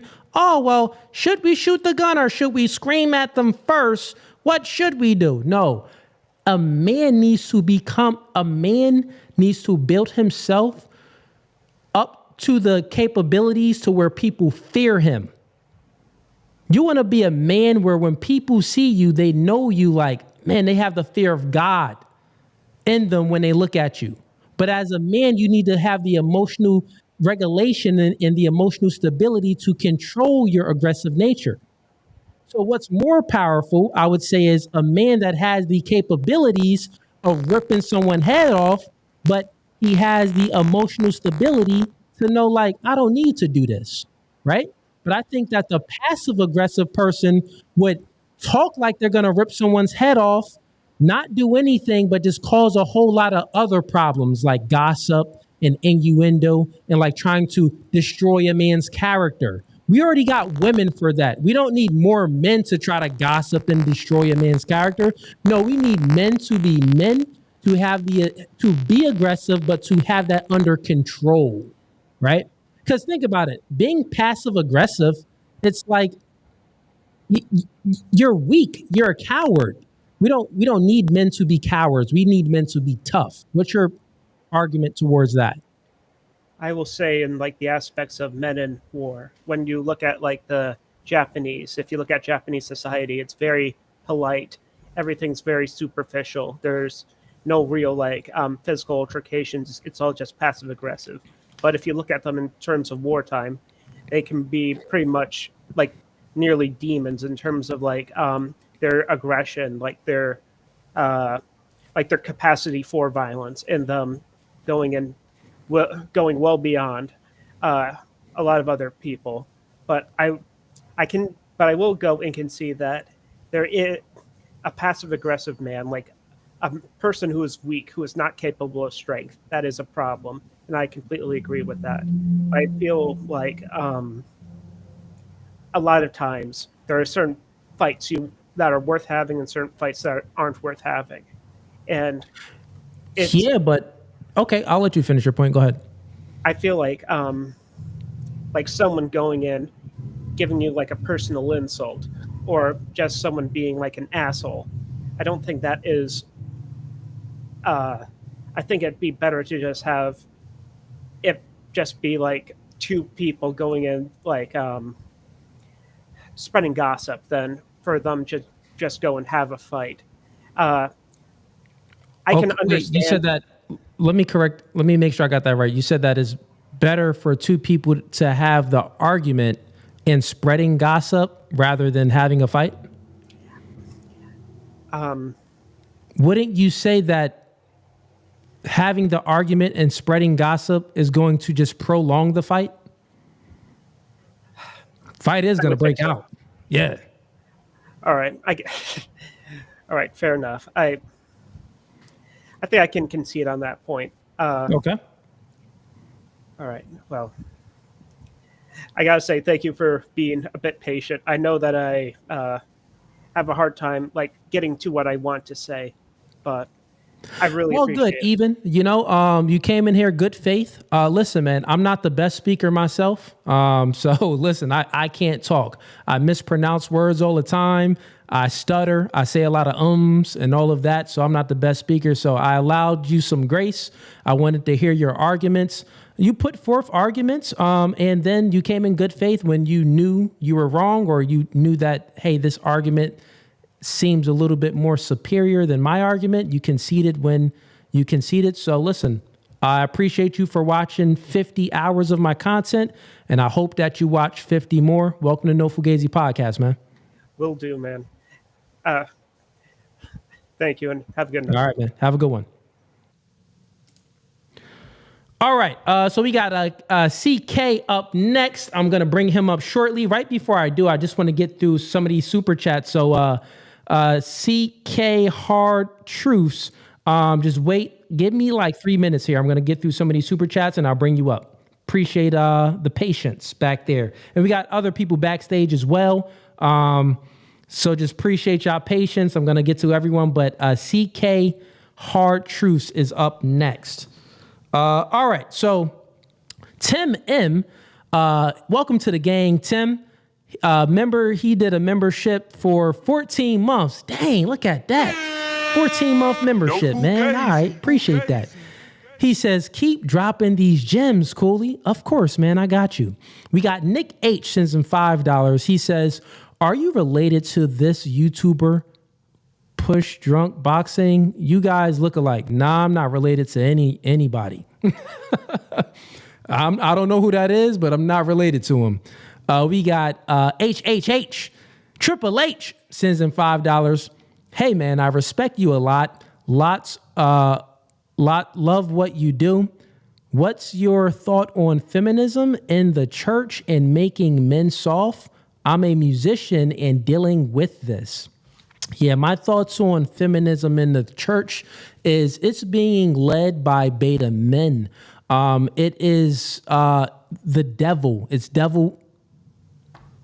Sorry about that. It's devil worshiping. So when feminism seeks inside the church, you're no longer worshiping God. You're no longer even, the preacher is no longer even interpreting the scriptures out of the Bible as it should be. The interpretation is of the devil. It's confusion because it's very simple, man. God gave strict orders. What feminism likes to do is they want to promote egalitarianism, and they have the view that men and women are equal. The biblical scriptures debunks this. In many passages, it debunks it. So these pastors are just speaking nonsense. So I would say, man, if you are a musician at one of these churches, man, move on, get out. Because at the end of the day, you ain't the pastor. What change can you do? These pastors are normally, they're older, stuck in their ways, indoctrinated by the devil, which is feminism. So There's nothing you can do, man. You could try to talk to them and maybe direct them or say things here, but they're going to go against you. They're going to go against you and just try to make you look like the bad guy, because that's what most feminists do. They have a different moral belief. We are no longer in, is not just a war of ideology. We are in a moral war, which is your morals is, can make up your ideology. So maybe I'm speaking out of both sides of my mouth right now, but you get what I mean. We are in a moral war. So if you believe that men and women are equal and that women deserve these type of rights that feminism fights for, which actually they got more rights than a man. They don't have to sign up for selective service, but we do. We don't have any reproductive rights as a man, but they hold all the reproductive rights when it comes to marriage. Well, women are incentivized to divorce the man. The man isn't incentivized. Well, guess what? There's not even any incentive. There's no, there's I can't even speak right now. There's nothing to incentivize marriages. Everything is to incentivize the woman leaving the man, because generally men make more than women. So if the man divorces the woman and they're married, well, the woman can get alimony. She can also, the courts favor the woman when it comes to child support. And when it comes to, the woman, the kids going to the woman. Normally, when a divorce happens, the woman gets the children and she gets half. And if she doesn't get half, because I know alimony is only paid out like 8% of the time, you can maybe argue that, like it's not paid out as often as you think, but the courts definitely favor the woman when it comes to the kids. And guess what? We see the decay in our society that single mother households breeds degeneracy. So, why is courts even favoring the woman anymore, since we know the stats on it? If anything, she wants to go ahead and divorce the man. Well, listen, man, you get to keep the kids. That's what I would say. So, yeah, man, feminism is a destruction, and it destroys the church. Anything it comes near, it destroys it. It destroys it, man. All right, we got Melinda G sends in $20. I appreciate the support. She says, "Oh, I done walked into a soy boy's feelings." Melinda, I think you came in when I was debating that dude that was speaking about the red pill. Yeah, man. Homie was all over the place. We got word in box. "Hi, Cooley. Hope you're well, brother. By the way, this kid got the floor mopped with him on God's Logic channel." Okay, so you went to God's Logic channel. "I also have videos of his bad debates." Dang, word in box. Send them to the DMs, word in box. So send them to on Instagram. Send them to No Fugazi podcast page on Instagram. I want to check some of them out. We got word in box again. Says, "Manor is a troll who can't debate." Okay, so that's that guy that was debating about the red pill. She says he can't debate if his life depends on it. Discord name is okay. You exposing, homie. Says he gets kicked out of almost every Christian debate channel. All right, fair enough. We got Melinda G again. Says show us some receipts, then, sir. Facts. You got to show them receipts. We got Melinda G again. Says the fact that we can see the clear difference in a masculine man and a feminine man is crazy. Soy boy is so emotional. Yeah, man. Homie was very emotional. Word in box says manner. Remember, I think I'm pronouncing it right. I don't know if I'm pronouncing it right, but who cares? She says, remember when called me a whore because I'm an ex-Muslim and spreading the gospel on Discord? Question. You have no values. Get off stream. I wish I would have read this when he was on stream. Okay, so you actually know this individual. He was on one of the Discords that you were on, and I know, word in box, you said that you are an ex-Muslim and you found your way to Christianity, so shout out to you. We done stole one. All right, we got Uncle Tiger sends in $5. He says, I really want to engage, but I keep getting cold feet, LOL. But here's some support, bro. I appreciate you, man. Hey, yeah, man, if you can't engage, you can always support the channel just by donating and sending in your money to me, man. Sending your coins to me. But Uncle Tiger, man, if you have a disagreement on the things that I say, you can come in, or it's open debate. So you can still join the stream, write me in a private message. And if any of you guys that's watching, when I bring on people, if you want to debate these people too, you can debate these people. I'll keep them up, but you have to click the link in the YouTube description. And when you come in, it's a private chat. You got to write me in a private chat and like say, hey, Cooley, bring me up while I'm debating someone, and I'll bring you up so you can debate them too. Because once again, this is open debate panel. We can bring up multiple individuals at a time. All right, we got Julian Blackwood sends in $10. Fun fact, the Gambia has issued a warning to an old woman from the United Kingdom who fled the country. That's what you mean? I'll read it how you said it. Flocked the country to find toy boys to look elsewhere. Bro, I don't know what you're talking about. The Gambia has issued a warning to old women from the United Kingdom. Okay, so old women from the United Kingdom fled the country to find toy boys. Okay, fair enough. I don't know what that means. All right. Well, I appreciate the support, man. Thanks for the $10. We got Even Lord sends in $10. Mr. Cooley, I suggest looking at the history of the early church and the history of the Roman and Greek Roman Empire. It will help you understand the legitimacy of the non-Protestant organized churches. Okay. Yeah, man. I'll definitely look into that. All right, let's bring up CK.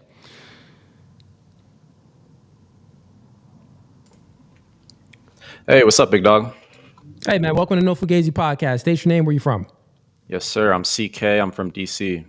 CK from DC. And what are you here to debate about, man? Yeah, man. I actually wish I knew when you were debating that Muslim that you were, that basically I was allowed to come up if I sent you a private chat, but maybe I know for next time now. Okay. Yeah. I thought it was a little weird that he was very, I guess, not wanting to share that he was Muslim. I thought that was really weird for some reason. And but you know what's funny? Like, it was very ironic because he would say, well, Cooley, instead of speaking about red pill, why don't you speak about Christianity, the religion? Then I go ahead and ask him about his religion, and he's like, well, I don't really want to speak about my religion. Well, how are you're accusing me of something which I'm not doing, but you're doing it? It was weird. Yeah, that's exactly what I was thinking. And two, I was like, I wanted to ask him what truths of the red pill did he disagree with? Because he kept saying resort to religion, resort to traditional values or whatever, but he also said the red pill lies. And I just wanted to know exactly what part specifically he disagreed with the red pill. But yeah, me too. I asked him, I don't know if you heard when I asked him, he just would move the goalposts and not give me an answer. I'm like, well, then it's no reason to debate, man. You got to debate about one of the prescriptors that you disagree with or a descriptor that you disagree with. Yeah, no, for sure. But anyways, no, I do appreciate your content. I do have something. I don't want to say I'm playing devil's advocate because I'm not, but fair enough. I know just in terms of the worldview, I don't disagree with you. But with that being said, the main point that I do want to, it's kind of ironic because I am coming back to almost helping what the Muslim guy was talking about in a way, not exactly. But I will say, I want to make the argument that there are prescriptions entailed with descriptors. Could you at least agree or concede that there are examples, and we don't have to think about the red pill, but oftentimes, we can think about, books on psychology or really anything that's giving descriptors, that there's always, or not always, but oftentimes there's always entailed logical prescriptions that follow, right? Yeah, that happens, but my argument isn't that, though. My argument isn't that. So here's the thing. So I like to stick on the root of things. Like if we're going to speak about a descriptor, a descriptor is just much different than a prescription. So yeah, you can have things entangled. You can have a descriptor and a prescriptor entangle, meaning that you are describing something, then also prescribing something. And I would say in most things that we would read, like a science book and stuff, or even like religion, they'll describe something, but also give a prescriptor. So tell you something, but then also tell you how something is, but then also tell you what to do with that information, right? So generally that happens, but when it comes to red pill itself, it's literally just descriptors. I'm saying her name wrong. Pearl, just Pearly Things, her YouTube channel. Yep. She gives a lot of descriptors. I don't think I really heard her give any prescriptors, bro. She's like one of the people that she only give descriptors, and then when you ask her, she says, well, I don't tell men how to live their life. It'd be funny. Yeah, well, Pearl's interesting, and I think I saw you did a reaction to her debate with Andrew, right? Did you? Or was that might have been someone else? But either way, have you watched? Did you watch that debate by chance, or the conversation they had? I did watch it, and Andrew Wilson pointed out, a lot of flaws within in her logic. But at the end of the day, you got to give it to Pearl for staying consistent, meaning that she stayed consistent and didn't give any prescriptors, and she didn't even want to talk about some of the prescriptors because it's just like, well, I don't tell men what to do. So you got to say that she was consistent, but do I advise people to are you going to get anything out of it? Well, yeah, you'll get some descriptors out of it, but you're just not going to get any prescriptors out of it. So, yeah. Yeah, and I guess that's kind of what I would want to argue. Like, yes, you are right. Pearl does do a good job of staying consistent with not giving descriptors. But, I mean, from me personally, at least from my experience, like I did used to watch more of Pearl's content than I do now. But it's like eventually I did move away from it because it all does ultimately lead to black pill. Like I would argue that a lot of her following it would sound like that. Yeah, it sound like it. I got the same idea. It sounds like it just leads to black pill because you're just describing things, and the things that you are describing is normally negative things. So it's like, where's the hope at? You know what I'm saying? Well, exactly, and that's the exact word, is it's hope, and that's kind of what Andrew got to the bottom of, is that in Pearl's message, even though she's not giving prescriptions, when you drill down all the way, there's essentially just no hope. That's why it's black pill, because for her, it's like men are screwed either way.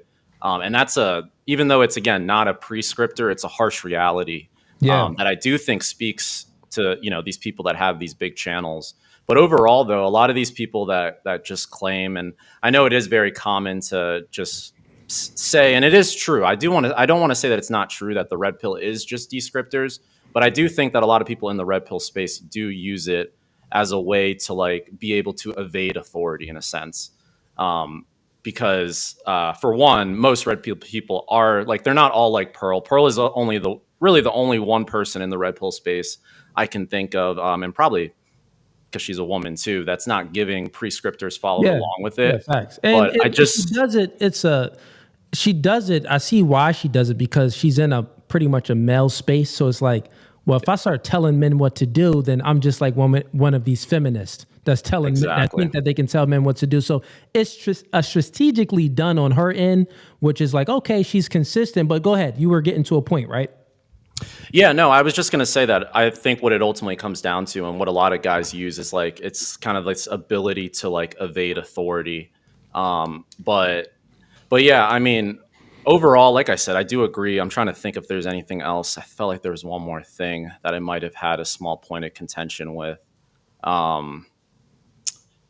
But no, not really. I do think, though, just because, again, you do have a podcast, and I guess one of the types of shows you do have is with women. So automatically when people see that setup of you talking with modern women about relationships, they're going to assume you're red pill. And as someone that understands how the world works, it's kind of hard to get around. I think even if you're a Christian, you've never even heard of the red pill, but you're still somewhat based in reality, it's hard to get around talking about a lot of the truths without sounding red pill. So I do think that's oftentimes attributed just from the position you're in. And I don't think at least I haven't seen, but I don't think you're out here saying I'm red pill, and you're not wearing it on your shoulders. Most people that have done well in this space aren't necessarily claiming it all like Romo Tomasi. It's kind of just put on them. maybe because I don't.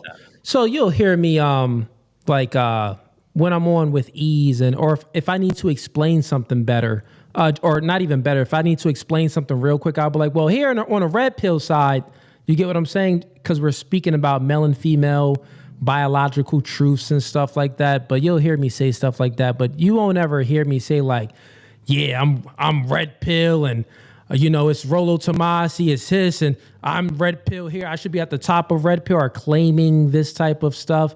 No, man, I'm David Cooley. I go with my full government. I don't have any fake name or anything. I'm a Christian. I believe in Jesus Christ.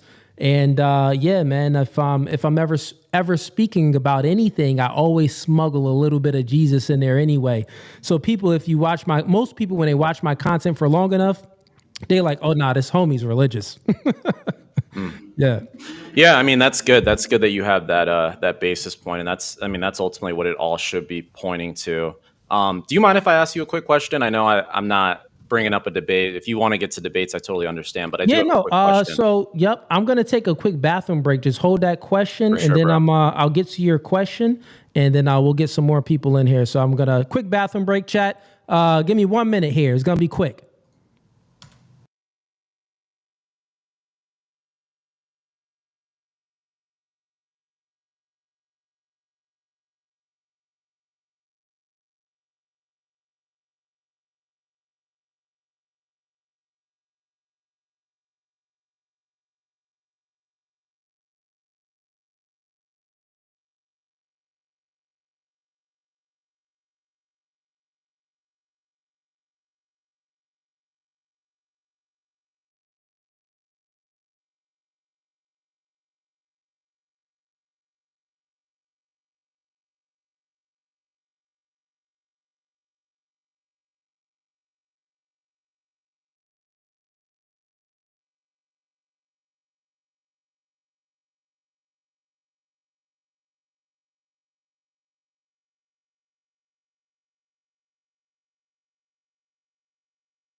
All right, man.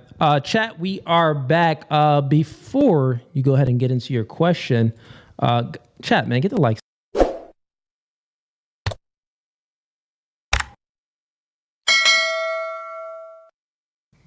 Okay, man, the floor is yours.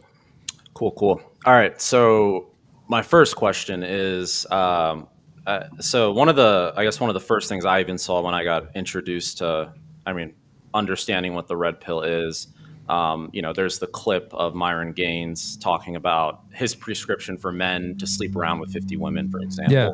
I was just curious on what your take is, if you agree with that prescription, or, do you think that that's something that men should actually go by?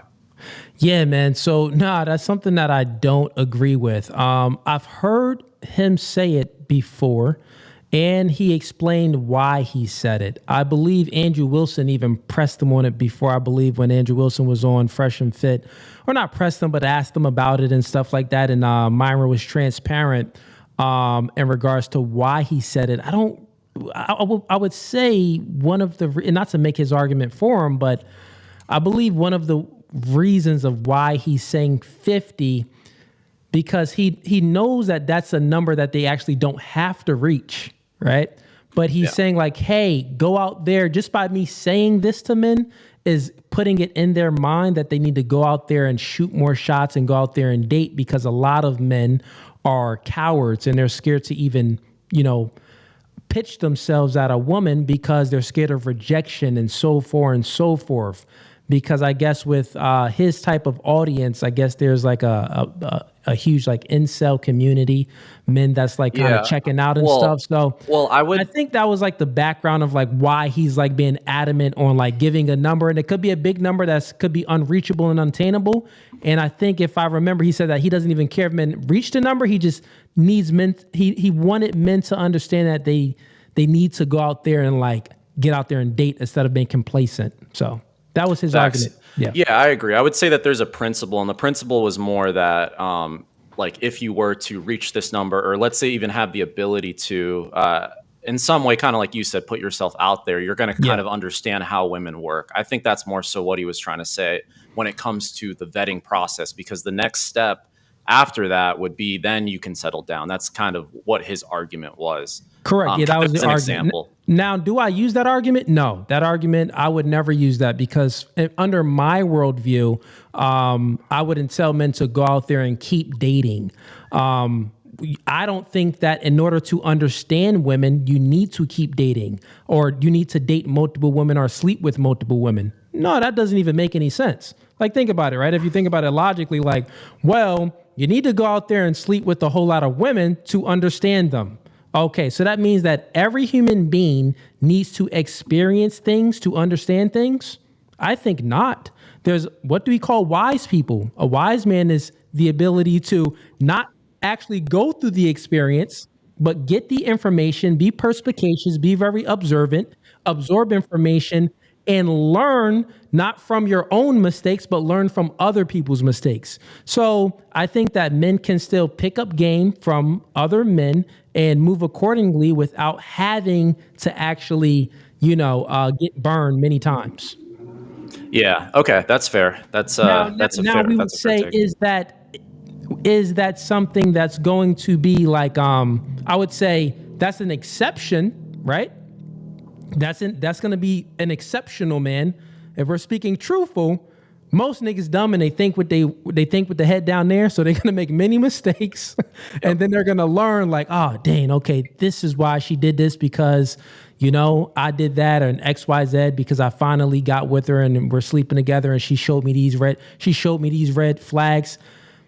I'll say this.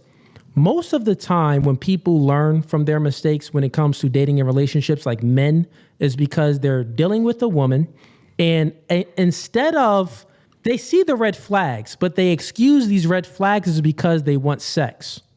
Like, most men see these red flags. They see that, oh, she got an attitude. They see that, oh, she got this promiscuous past. Maybe it was on a stripper pole or XYZ. They see these things, but they horny and they want to get their little pee-pee wet. So they excuse them just to get the box. And then they be like, oh, well, now I know not to mess with these chicks. Well, no, you seen the red flags. You just didn't want to see those red flags. So a lot of dudes have to experience post-nut clarity to be like, dag, I should have never messed with her. You feel what I'm saying? But that's not all men.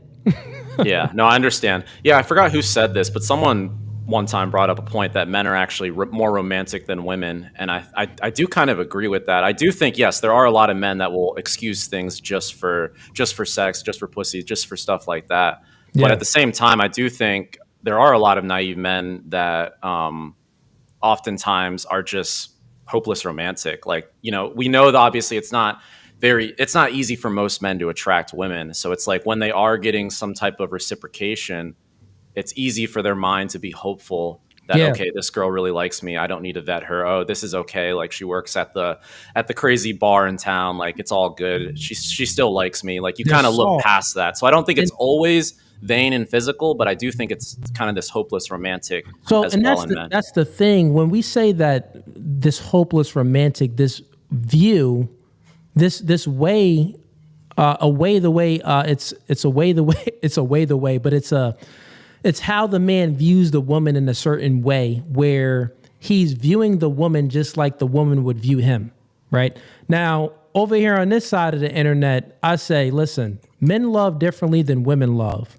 Like, yeah, you are gonna love her differently. Like, you're not really gonna care about the material things and the tangible things. You're kind of just gonna love her for her. This doesn't mean that you have to accept all of these deficiencies or some of her inadequacies. This doesn't mean that. So I think the mistake that most men make when they start getting into a relationship and loving the woman like the woman loves him, meaning that women fall in love and they kind of get like maybe delusional and like logic goes out the window.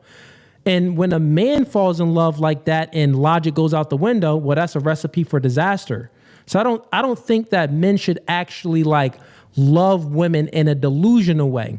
You should, one, try to understand the woman and love her based off of that. So I think that when we give information to men, when we give these descriptors that's rooted in biology, and then you start to see it with your own eyes, well, women are emotional. Well, you can love her for being emotional, bro. You can love her for many, many different areas because that's who the woman is, but don't actually fall in love with the woman how she would fall in love with you, where logic goes out the window.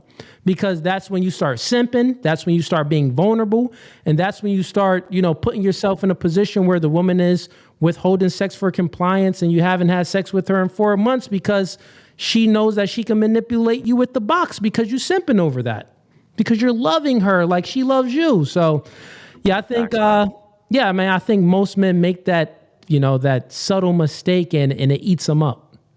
Yeah, 1,000%, man. One more quick question, and I'm gonna get out of here because I know I'm not really bringing much of a debate. What denomination of Christianity are you, if you don't mind me asking? Listen, man, that is a good question. So I'm non-denominational. So people ask me this all the time. They're like, yo, what, denomination of Christianity are you? For me, it's very simple. Even when I look at religion and the traditions and things and the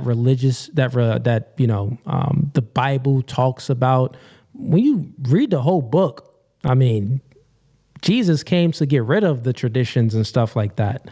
So when I say that I'm a believer and a follower of Christ, that's what I believe in. As far as these, denominations that, comes after biblical teachings and stuff like that, comes after the Bible. It's like it goes out and I didn't do much reading on things. I didn't do a full history lesson on a lot of things. Well, real quick, I have to ask. Well, what do you mean Jesus came to get rid of? Sorry, what did you say? What do you mean by that? You said he came to get rid of tradition. Is that what you said? I think that's the word you used. Yeah. What I'm saying is, like, remember, in the Bible, it was all based off of the Israelites and stuff like that. So when Jesus came, Israel is by the heart. It's not by the color of your skin or the ethnicity and stuff like that. So that's what I mean by that. Okay, so gotcha. To be saved and be a Christian, that can be anyone. Correct. Yeah, but the tradition in the Bible is like, well, you can only be like Old Testament. I'm speaking about like God's chosen people was the Israelites. It really didn't speak about. Yeah. It's open to Gentiles now, is what you're saying. It's open to Gentiles now too. That's understood. what I'm saying. Yeah. Okay, gotcha. Yeah. I was just wondering. I actually have a non-denominational background as well. And it's funny you brought up Andrew Wilson being on Fresh and Fit. That was the first time I had ever seen Andrew Wilson. Started watching his content, and I had already been in limbo with the non-denominational church just because of feminism. It's kind of pushed me out, honestly, and I was in limbo for about 10 years trying to figure things out. Tried out an Orthodox church, and then it is interesting. Like, and I know one of the super chats you got said to look into the history. I just want to second that. I do think that if you do read up on like what the people that put together the non-denominational Bible, the canon of scripture that we use, look at what they believed. I mean, their letters are still available, even if they're not canonical. Paul is very clear in 1 Thessalonians about the passing down of both written and oral tradition. So if you are a Christian, and I know you are, but we believe in the Holy Spirit, that it's alive in the tradition as well. That's just the last thing I'd want to say there. So. No, yeah, same too. I mean, that's a tradition, the Holy Spirit, but the really the one tradition, I couldn't explain it the best way I could, but I would say like, just like if you're looking at when Jesus came, it was like, all right, he was like, all right, if you commit adultery, that's fine, don't commit adultery.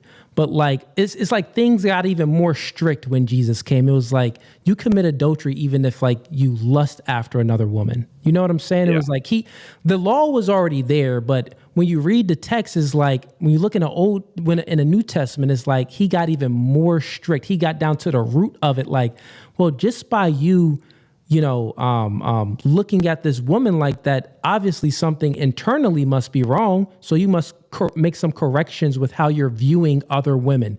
You don't have to do anything sexually with them, but just the fact that you're viewing them like that is something internally wrong. So that's what I mean by that as well. He got Gotcha. more strict with things. I thought initially you were trying to make a critique on like more traditional sects of Christianity. Yeah, nah. I thought that's what you were saying at first. That makes total sense.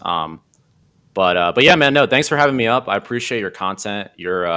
I love your disposition. I don't watch a lot of quote unquote red pill creators anymore, but of course I do listen to you because there's not a lot of guys that will openly. I do think that there is some type of synergy that has to be in place if you are a Christian and you also are talking on red pill descriptors as well. And I don't think that there's anyone else in the space that does it as well as you in terms of applying it to modern men and also promoting Christianity. Yeah, man, I don't say that I'm not a theologian, man. I don't know the book from front to back like that. But I've read it fully through once, and then I got through always most of the Old Testament. So only like 1.5 times where I read the Bible. But I was raised Christian, like my background is Christian. I have a crazy upbringing as well because that's for another story. But when it comes to being raised in a church with like women pastors and stuff like that. But yeah, man, so I speak about it a whole lot because I was definitely blue pill when it came to Christianity at one point. Like every man had a blue pill moment when it came to women. Mm-hmm. I had a blue pill moment when it came to like Christianity, and I had to wake up from both. So I speak about that a lot too. You mean like in regards to women in Christianity or what? When it comes to Christianity, let's just say, remember I read a super chat and it was like, Cooley, what's your thoughts on feminism in the church? Oh, okay. Gotcha. Yeah, gotcha. So you didn't admit or realize that feminism I didn't even realize feminism was like it even took over certain churches. I didn't even like observe that at all. I was young and stuff like that. So I had my blue pill moment when it came to Christianity and when it came to women. So yeah, man. Gotcha. Cool. Awesome, man. Thanks again. Have a good rest of your night. Hey, you too, man. Have a blessed one. Peace. Sir. All right. Let's see here. We got Uncle Tyga in here. Oh, Evan is back. Even is back up too. I'll bring you back up, man. We got Corey in here. We got Yo Boy Lame in here too. I see you, Yo Boy Lame. Let me get to the super chats real quick, and I'm gonna bring up Corey, and I'm gonna bring up Uncle Tyga. All right, we got one more super chat. No, two more. Julian Blackwood sends in $10. Since the 1990s, the Gambia has become a preferred destination for European women seeking pleasure with available young African boys and got banned for travel. Okay, so this is your second time speaking about it, bro? I don't know what you're talking about.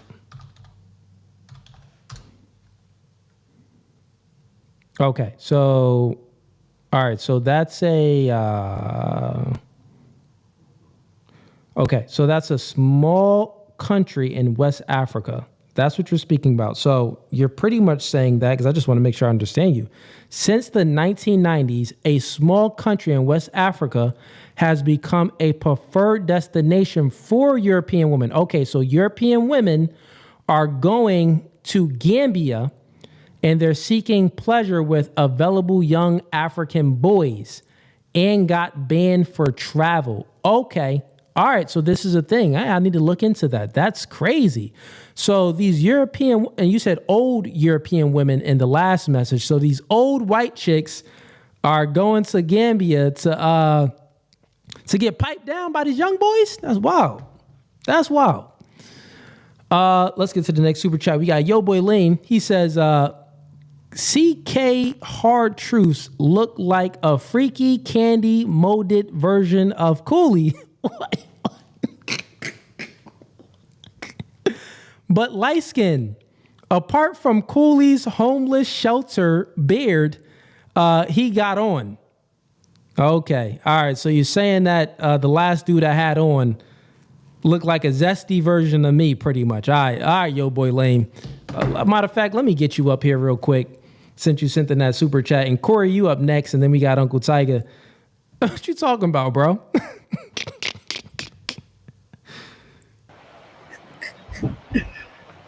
Hey, what time? First of all, I want to know. I want to ask, what time is it there?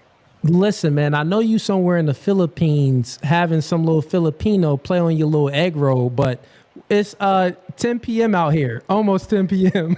Oh yeah. Hey, look, I'm away from the fried chicken Negroes out there for a moment. You know what I'm saying? I feel you. Why every time you come on stream, it look like your eyes and your eyebrows get closer and closer together? Right. You look like a sooner or later, you're gonna have one eye and one eyebrow. Nigga, your lips look look like Cyclops.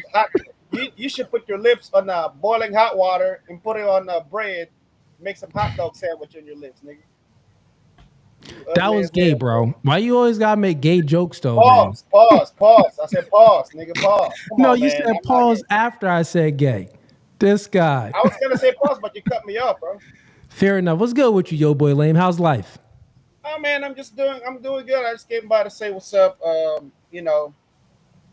I heard you guys having a conversation about having 50 women and learning from other people's mistakes. Yeah. I mean, I'm not disagreeing with both. I could see both perspective per se, because with experience you get to learn female nature too by sleeping with them and learning how their attitude is like. Well, one causes more problems than the other.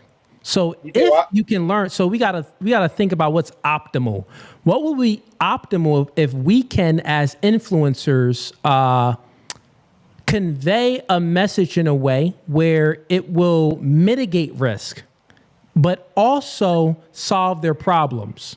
So if we say, men, go out there and sleep with a whole lot of women, you'll learn a lot of truths from this and you'll understand female nature.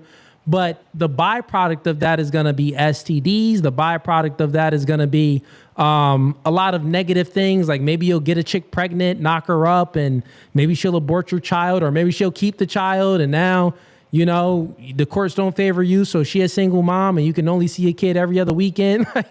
It's just a whole lot of problems when you're being promiscuous. You know what I'm saying?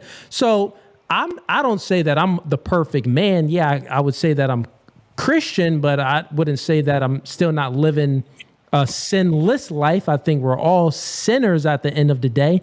But if I'm going to convey a message to my audience, it's going to be what's optimal. So even if it's something where I lack at, I will still, it's no fugazi, so I'll keep it 100, but I'll still be like, nigga, don't be like me, do this. Like single moms. Don't date single moms, do this. Right. I mean, you can learn from other people's experience by sharing it with you. Exactly. The thing is, like, when you learn from other people's experience, you know how to learn. Yeah, I guess I can see where you're coming from. There's an easy way to learn it, and there's a hard way to learn it. Or learning it from the easy way is much better, because learning it from the hard way, you learn lesson too. But then there's things the consequences that comes with learning the hard way. Yeah, and what I realized is, because it's already happening now. Right. Because like I have a daughter, she's 13 years old, and her friends, they will watch my content sometimes. Like their mothers will watch my content, and her friends will be like, oh yeah, my mother really likes your content, or my grandma, she watches some of your content, or my father, he watches your content. And what I realized, when you get these, when you give people the truth and they learn the differences of men and women and dating and relationships at a very young age, they're more likely to make those bad mistakes. They're more likely, the woman is less likely to be promiscuous, and the man is less likely to be promiscuous as well, because it's like, well, I already know not to, or maybe not less promiscuous. He knows what women not to deal with. I'm not going to deal with that chick. She's over here posting thirst traps. She's doing this. This is a red flag. She's not even worth my time. You feel what I'm saying? But then, at the end of the day, people can also use this information and abuse it as well. So it's like, it's two sides of both coins, where if the person has bad intent, someone with bad intentions can always use information to do bad things anyway. Yeah, I mean, and I forgot my train of thought, bro. But I was gonna that damn, what I was gonna say. Yo, The listen, female man, let name. me get someone back on debate and just come back up. But I'll stay backstage. I do have one question though. Sure. What was your reaction when you found out that Forrest Whitaker was your father?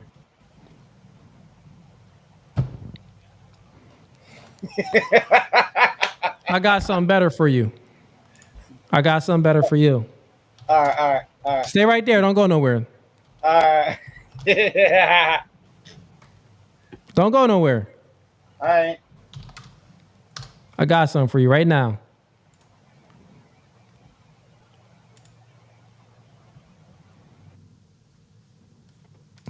Hold up. Stay right there. Don't go nowhere.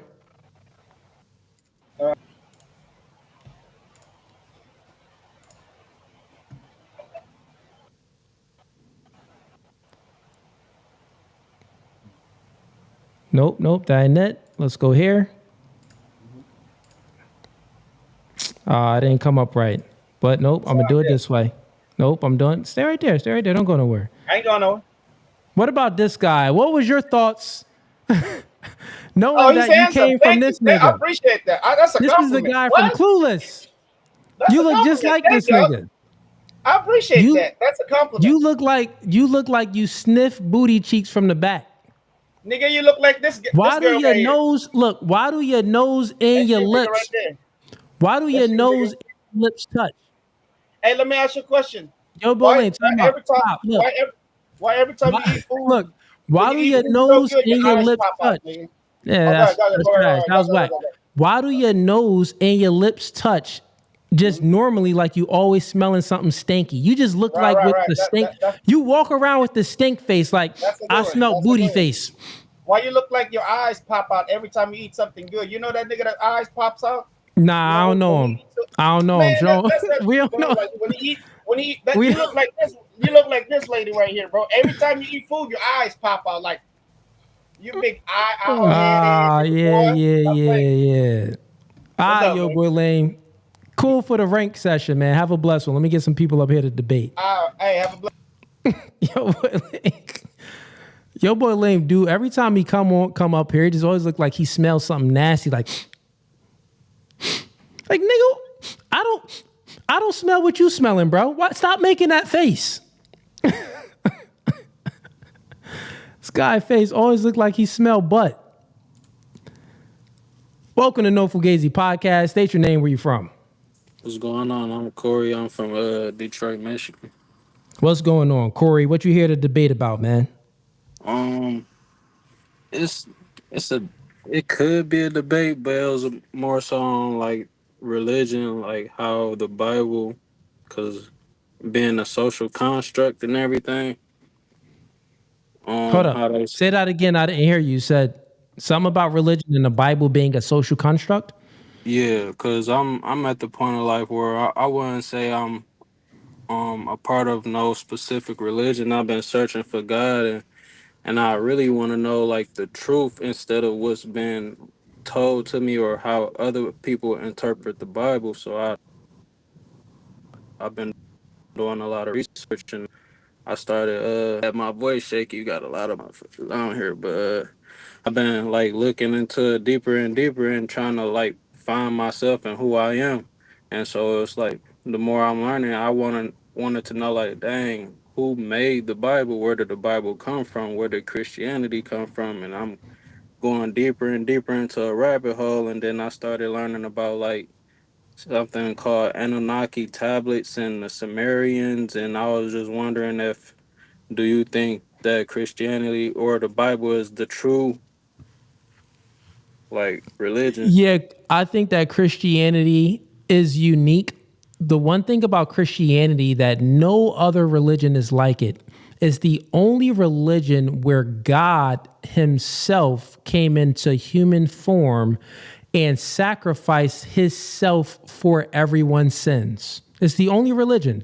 Every other religion, yeah, they talk about, the the do's, things that you should do, things that you shouldn't do. They give descriptors, they give prescriptors. They speak about, this is a sin and, that is not a sin. They speak about all of these things, right? But it's like, okay, that's great. The difference with Christianity, it doesn't just speak about it, but God was about that action. So like, I'm a man and I'm a masculine man. If I'm going to speak about something, I should also be about that action. And I think that God is the ultimate form of masculinity. You know what I'm saying? So he was about that action. He's like, okay, I created this world. I gave y'all free will. I'm objective morality. I set the standard for morality. Here's things that I do not want you doing, and here's things that I do want you doing. If you do those things, you're going to feel pain, etc., and you are going to go to hell. You're not going to make it to the promised land, right? But then he's like, you know what? I created human beings and gave them all of these temptations. But who am I to not actually go out there and experience that too and show them the way? So these people can feel hurt, pain, sadness, all of these emotions, death. They can feel all of these things, but I don't feel any of them. Who am I? I'm not a good leader. So think about it. Christianity is the only one that God put his own foot in the fire to. Is like, listen, I'll put y'all through that. I'm going to go through it too. And guess what? I'm the way. So forget about making sacrifices like in the Old Testament that you had to do if you sinned or you did something disobedient to God. You would have to sacrifice a sheep or a lamb or something like that. Forget about the sacrifices. You follow me and you'll get to the promised land. I think that's dope. I think it's masculine. I think it's something like it's very fatherly about it as well. You know what I'm saying? And with that, I would say Christianity is the best religion. Yeah, with it all the mother gods, all the mother gods ain't as gangster as God. The mother gods created the world, but they ain't going to the world to feel the same pain that we feel. Christianity is the only one. Jesus Christ is the only one that came to feel the same things, all the temptations that we feel, but he didn't fall short. Perfect man. Yeah. So, yeah. What, like, as far as where Christianity came from, though, like, do you believe it's just another spinoff of where it came from to make it more relatable to the people? Okay, so I see what you're saying. So you've been you've been reading some of what's the guy's name? Forgot his name, but the Emerald Tablets and what's the black guy's name? Billy Carson. Billy Carson. You went down the Billy Carson rabbit hole. Billy Carson has been debunked. On many things. Now, the thing is, the Bible also has scriptures like the book of Enoch. That's a different book, but it speaks, the Bible in the Old Testament speaks about Enoch a little bit. So we do know that there was something going on, prior to man and when man was here. There was something going on in heaven and with the angels and so forth and so forth. That's there. You know what I mean? But I would say that sometimes, okay, homie just ended stream. Okay, let me bring him back up. Yo, you good? Yo. Well, come back in, man. I'm happy to have the conversation with you. Oh, can you hear me? I can't hear you. No audio from your end. Yeah. Okay, I can hear you now. Sorry, the Wi-Fi. My bad. I got you, man. Okay, could you hear what I was saying, or when did you shut off? Yeah, you were saying about the book. You were saying he was debunked, and you said to go check out the book of Enoch and read about the book of Enoch. Not even read about the book. I mean, you can if you want. I read the book of Enoch. I was saying that Enoch is mentioned in the Bible, and fallen angels and stuff like that is like the giants and stuff that's on earth. You know, those things are briefly mentioned in the Bible. It's explained a little bit more in the book of Enoch. So when it comes to like Billy Carson and the Emerald Tablets, what I wanted to say was this. It sounds, here's what I'll say. I'll say it this way. Since human beings we're always searching for truth, and that's a good thing because we're always looking for truth. But sometimes you can go down a rabbit hole where it's like it like stops you from, you think like everything was a lie. And I would say Billy Carson speaks in a way where it's convincing, but I would say check out his debate. Check out the type of, not nothing against Billy Carson as far as him being a man and being ambitious and making money to support his family. By all means, brother. However you got to get it. I mean, get it how you got to get it. I wouldn't take that path, but hey, get it how you got to get it. But what I wanted to say was he's been debunked. So maybe look at type in his name, Billy Carson debunked, and hear an opposing view to the things that Billy Carson is saying, because I'm not an expert on these type of things, so I can't debunk the certain things that he's saying because I'm just not an expert. I don't claim to know all, but he's been debunked many times, many times, and recently as well too. Yeah. Okay, and then just the last one before I hop off. Why do you think, like, for everything that's bad that's happening, people tend to blame the devil? And then when I was reading the actual Bible, it's like the devil never killed anybody though, or did anything, like as far as, but he get blamed for everything. And like people like, oh no, that's just the devil. Then I'm actually reading the Bible. It's like you haven't killed nobody. Like, Humans kill people and God killed people as well, right? yeah. So I was Yeah. just wondering, So like, to that, I would say that no, I mean there's passages that I could pull up. I'm not going to pull it up now, but just to give you a quick insight on this, I would say, man, I understand what you're saying when you're reading. It's like, I mean, the devil, not really mentioned in too many areas where the devil killed people. I would say that the devil doesn't have the ability to influence. The devil does not have the ability to control our actions directly. right. The devil only has the ability to influence us and to control our actions indirectly.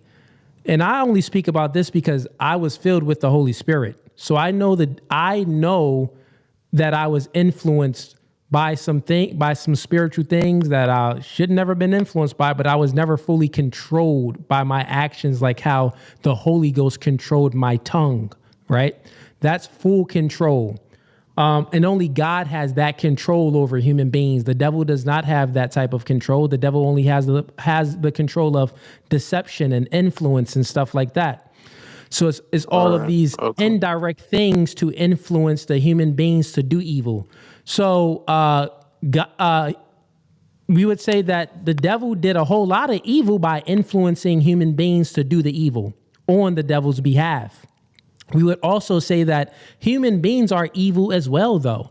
You know, since the fall of man, we would have to say that, you know, human beings have the same capacity that the devil has to do bad things, even if the human being isn't influenced indirectly by the devil. Human beings still have the capacity to do evil because we are in our nature, ever since Adam and Eve bit that apple, is sinful. You know what I'm saying? So with that being said, when you're reading the Bible, it's like, well, I don't read anything that the devil actually did anything himself, because you're just like, you don't have a clear understanding on how the devil operates with human beings in this world. Yeah. Does that make sense? Maybe I explained that pretty good, but who knows? Does that make sense? You explained it good. It's just me out here on the search, and I've been, a support, or not a support. I've been a fan. I'm gonna start supporting more and everything, and I appreciate everything you're doing. And yeah, you doing your thing, man. You getting your keep the momentum up. Do your thing.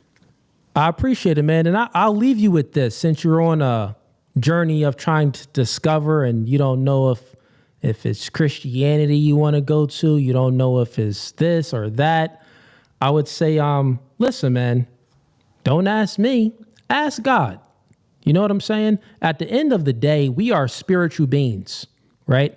Like a lot of people, you hear them speak and they give these messages and stuff like that, like, oh, you know, follow my way or listen to me. Bro, you can literally ask God, and if you truly have faith, have faith in this one thing. Have faith that God will give you the answer, and trust and believe he will give you that answer. If you don't have faith that he gonna give you an answer, then he ain't gonna give you no answer. Faith is key. So if you can at least forget about anything, forget about all the religious texts, forget about anything you ever read. Just go straight to the source. Go straight to God and say, Right. well, you do believe that there is a God. You just don't know what religion to go to. You do believe that at least, right? Exactly. Yeah. Like I know it's So a God for sure. I done been in too many so then a lot situations of the where it was work, only God. perfect. You're not an atheist. A lot of the work is already done. Since you believe in God, just ask God. And the one thing that I want you to have faith in, have faith that he will answer you. And I 100% guarantee you that he will answer you. And when he does answer you, come back on stream, brother. I'd like to bring you back up to see the message that God gave you. I got you. I appreciate you, and I'm gonna start supporting more. And I've been watching you for a while since I got the CDL job. I've been plopping you up on the dashboard, just tuning in. So, you, Hey man, shout out to the CDL. Hey, you know, Ease got his CDL like a year back. So he out there driving trucks and stuff too, man, making that bread. So shout out to you, brother. oh yeah, shout out to you too, man. Appreciate you. All right, man. Have a good one, Corey. All right, chat. We're gonna bring up some more people. We got Uncle Tiger in here. You up next, Uncle Tiger. I see you in here. And we got Even. I see you're back in here too. A few people wrote me in a private chat. Glenn Lawrence.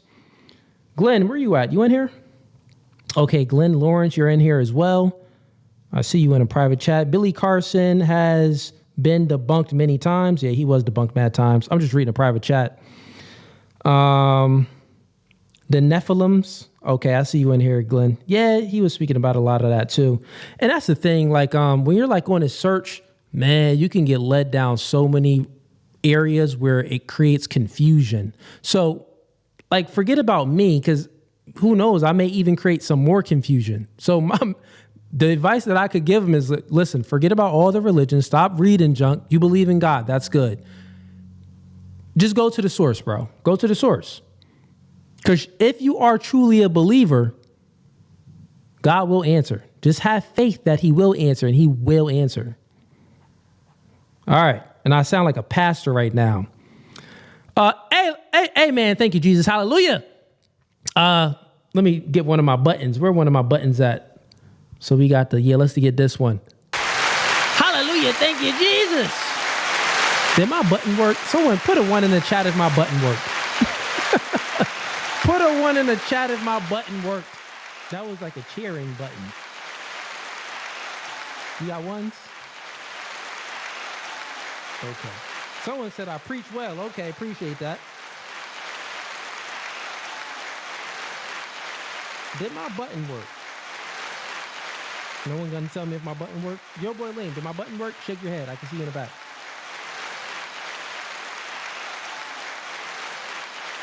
Okay, it did work. All right, someone finally put a 1. Appreciate that. All right, let's bring up Uncle Tiger. Welcome to No Fugazi Podcast. What's going on, man? Another day in paradise, man. How you doing? I'm doing pretty good, man. I see you in a chat all the time supporting, so welcome to the stream. Yeah, thank you for having me. Of course, man. What you want to speak about or debate about, man? Well, I had like several things like from previous people that I wanted to like piggyback on, but then like the most recent guy, I believe his name is Corey. Like I really appreciate how you handled that. He seems to me like somebody who is seeking spiritual knowledge, spiritual truth. And I think that more men should be doing this in this day and age. I guess where I really wanted to go with this is, with the whole, okay, is Christianity the true religion? We can't actually know. We can't actually know for sure, and that's like you said. That's where faith is key. Yeah. I think that I was raised Christian, and I went through ups and downs. So And here's what I'll say real quick before what you just said. So the part where you said that you can't know for sure, you can know for sure personally. Yeah. Like I know but it isn't it like to give proof of that is like, I mean, you can't give like tangible proof of that. Like you have to, right. You get what I'm saying? But go ahead. I'm sorry. Mm-hmm. Yeah. I think that, so where I find proof, and I actually learned this through, an Andrew Wilson debate that I stumbled upon a couple of years ago. Yeah. I was like downtrodden. I was backslidden. And he had a debate with some guy named Skylar or something. It's on Modern Day Debate. Everybody can go and look at it.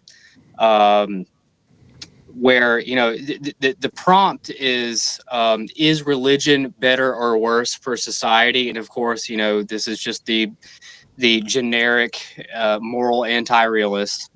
And Andrew Wilson, he's super smart in that he says, okay, like, I'm not interested in the God not real though debate, right? It's more about, okay, let's look at how these, any given religion is or is not the societal glue.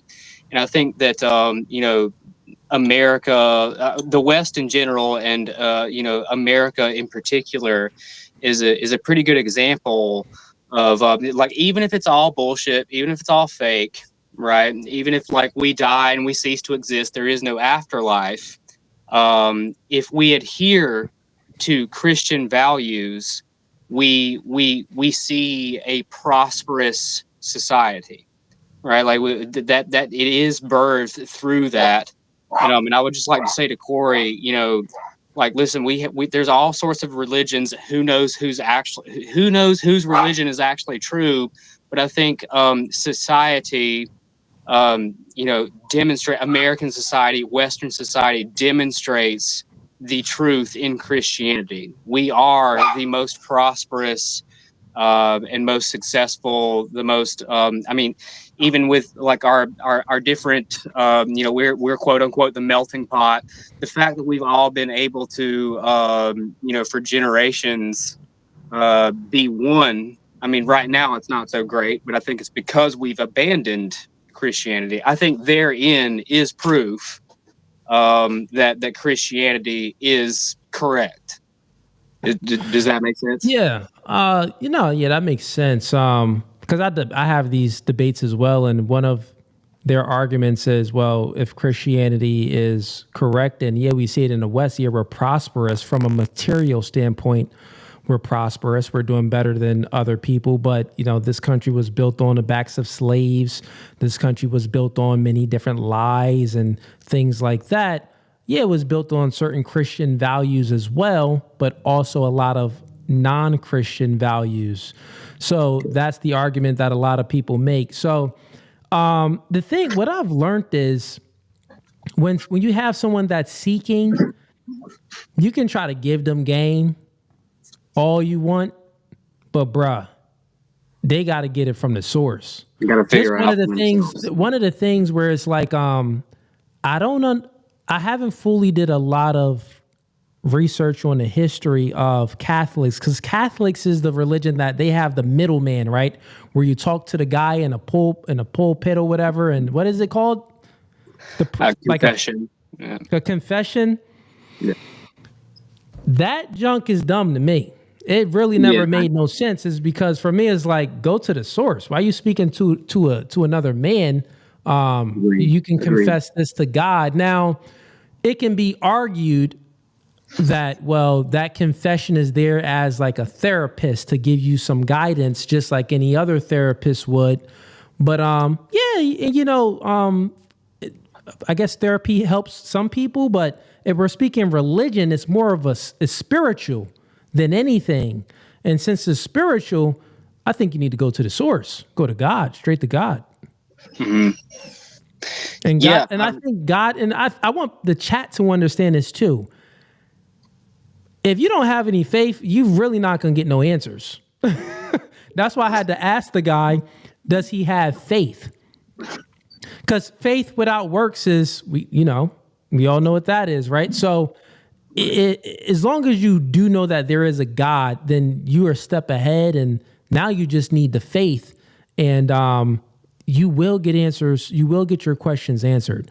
But you got to have the works as well, because like, why would God even answer you if you're a complete degenerate? Works is fruitless. Yeah, faith without works is fruitless. It's like, all right, so if you're not working towards bettering yourself and you don't have any faith, but you want some questions, right, God ain't gonna answer to you. Like, for what? Why? You're not even putting in the work, and you don't have any faith. But if you have the work, right, and if you're on this journey to seek the truth and become a better version of yourself, just have some faith, and you'll definitely get your answers. Yeah, that's the thing. It's a very ambiguous thing. Like, what is God? Okay, if you can't acknowledge that there is something larger than us, something bigger than us, something more powerful than us, then there's no conversation to be had, right? Like, no conversation.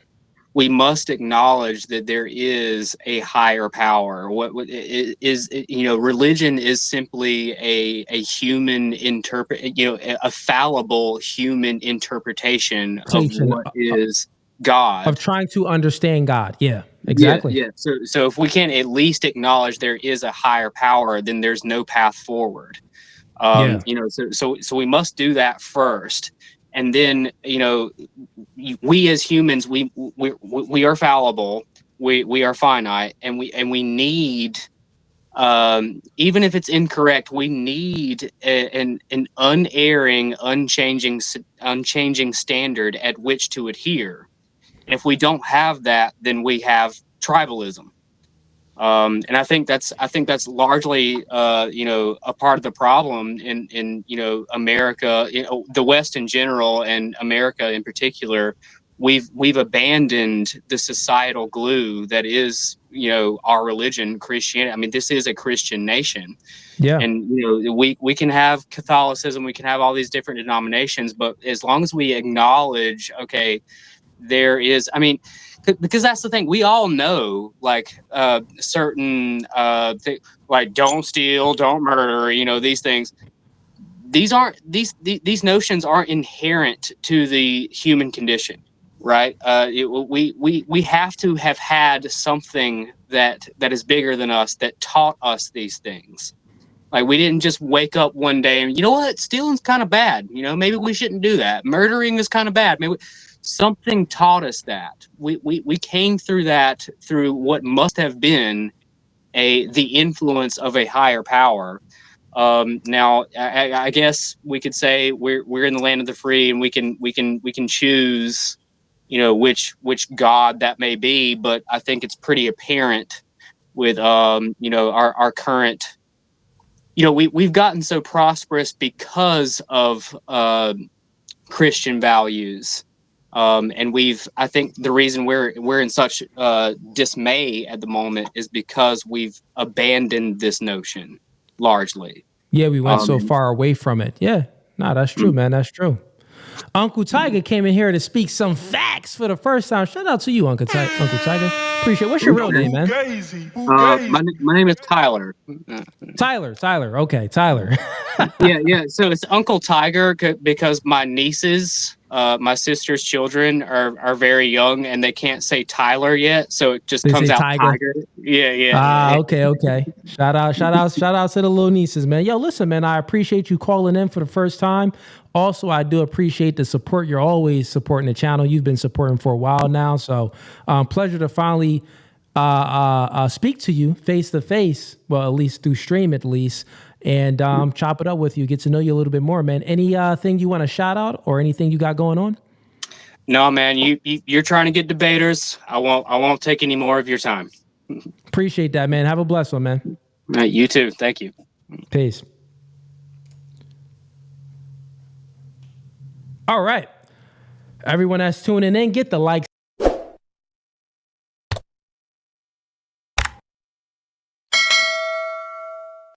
I seen y'all in the chat. I guess when I pressed the cheering sound, it kept cheering like this sound. And I got to press it again to make it stop. So I figured it out. I got some other sounds. I got to work on getting a better soundboard. I got this guitar sound.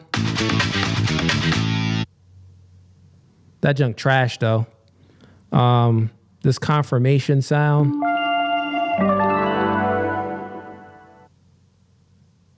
That's cool. That's cool.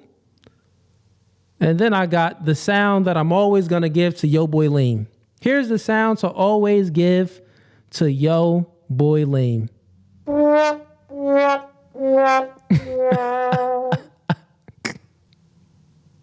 Also this one too, because he make a lot of dumb jokes. Yo Boy Lean, that's your sound, bro. That's your sound. All right. Let's go ahead and bring up Glenn Lawrence. Write me in a private chat if you want to come up, if you want to speak about something, or if you're just back here chilling. Going, oh, okay, got it. And let me know if you want to come up. I'll bring you up. Let me get up Even here again. But Glenn Lawrence, I'll probably bring you up if probably bring both of you guys up. But let me get him back up so you want to speak about. Welcome back, man. You're back already. All right. It was the talk of religion that kind of got me a bit earlier. I will say, like, if you look at Christianity from the beginning, when it was organized between the different disciples and where they all went, most of them stayed within Rome, but some of them went other places. One went to Ethiopia, one went to Persia, one went to India. Talking about the apostles? Yep. And then, but most of them stayed within Rome. And when Constantine made it official that Christianity could be accepted, then they went and all the priests went together to go and formalize it. But the thing is if you look between all the different versions of it that the apostles taught, they were all pretty much the same. And the only real difference was what the nature of Jesus was and what the nature of God was. And the main thing that ended up being determined was that Jesus was both 100% man and 100% God.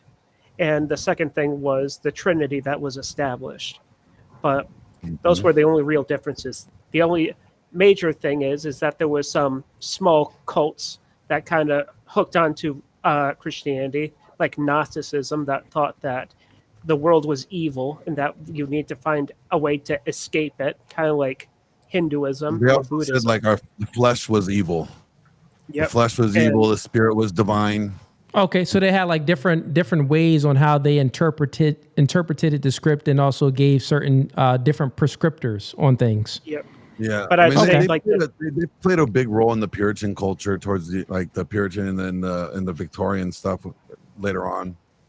Okay. But the main thing of why the Catholic Church and the Eastern Orthodox Church split was not over a difference of theology. It was a difference of politics and borders, because the Western half broke, and then the Franks, or like the Germans that took care of it, the rulers wanted to have their input in the religion by giving their own personal interpretations instead of the interpretations of the church. So it gradually shifted policy, and it wasn't until and it slowly changed it. And then when the Pope had his own kingdom, that completely changed the authority of the different bishops and where they were able to give their authority. And it got to such a point where Rome demanded that all the other patriarchates or the main churches had to submit to Rome, and that's caused all the issues. Okay, And I actually got a clip here to play from what you're speaking about, so the audience gets some more understanding. Because I most likely have some of my audience aren't Christian, and since you're giving like a history lesson on the apostles and where they went and the different interpretations they had of the script, let me go ahead and play this clip. It's real fast, but just to give everyone more involved here. Let's see what we got. All right, so. Here's a clip. Let's make it like that. Actually, let's make it like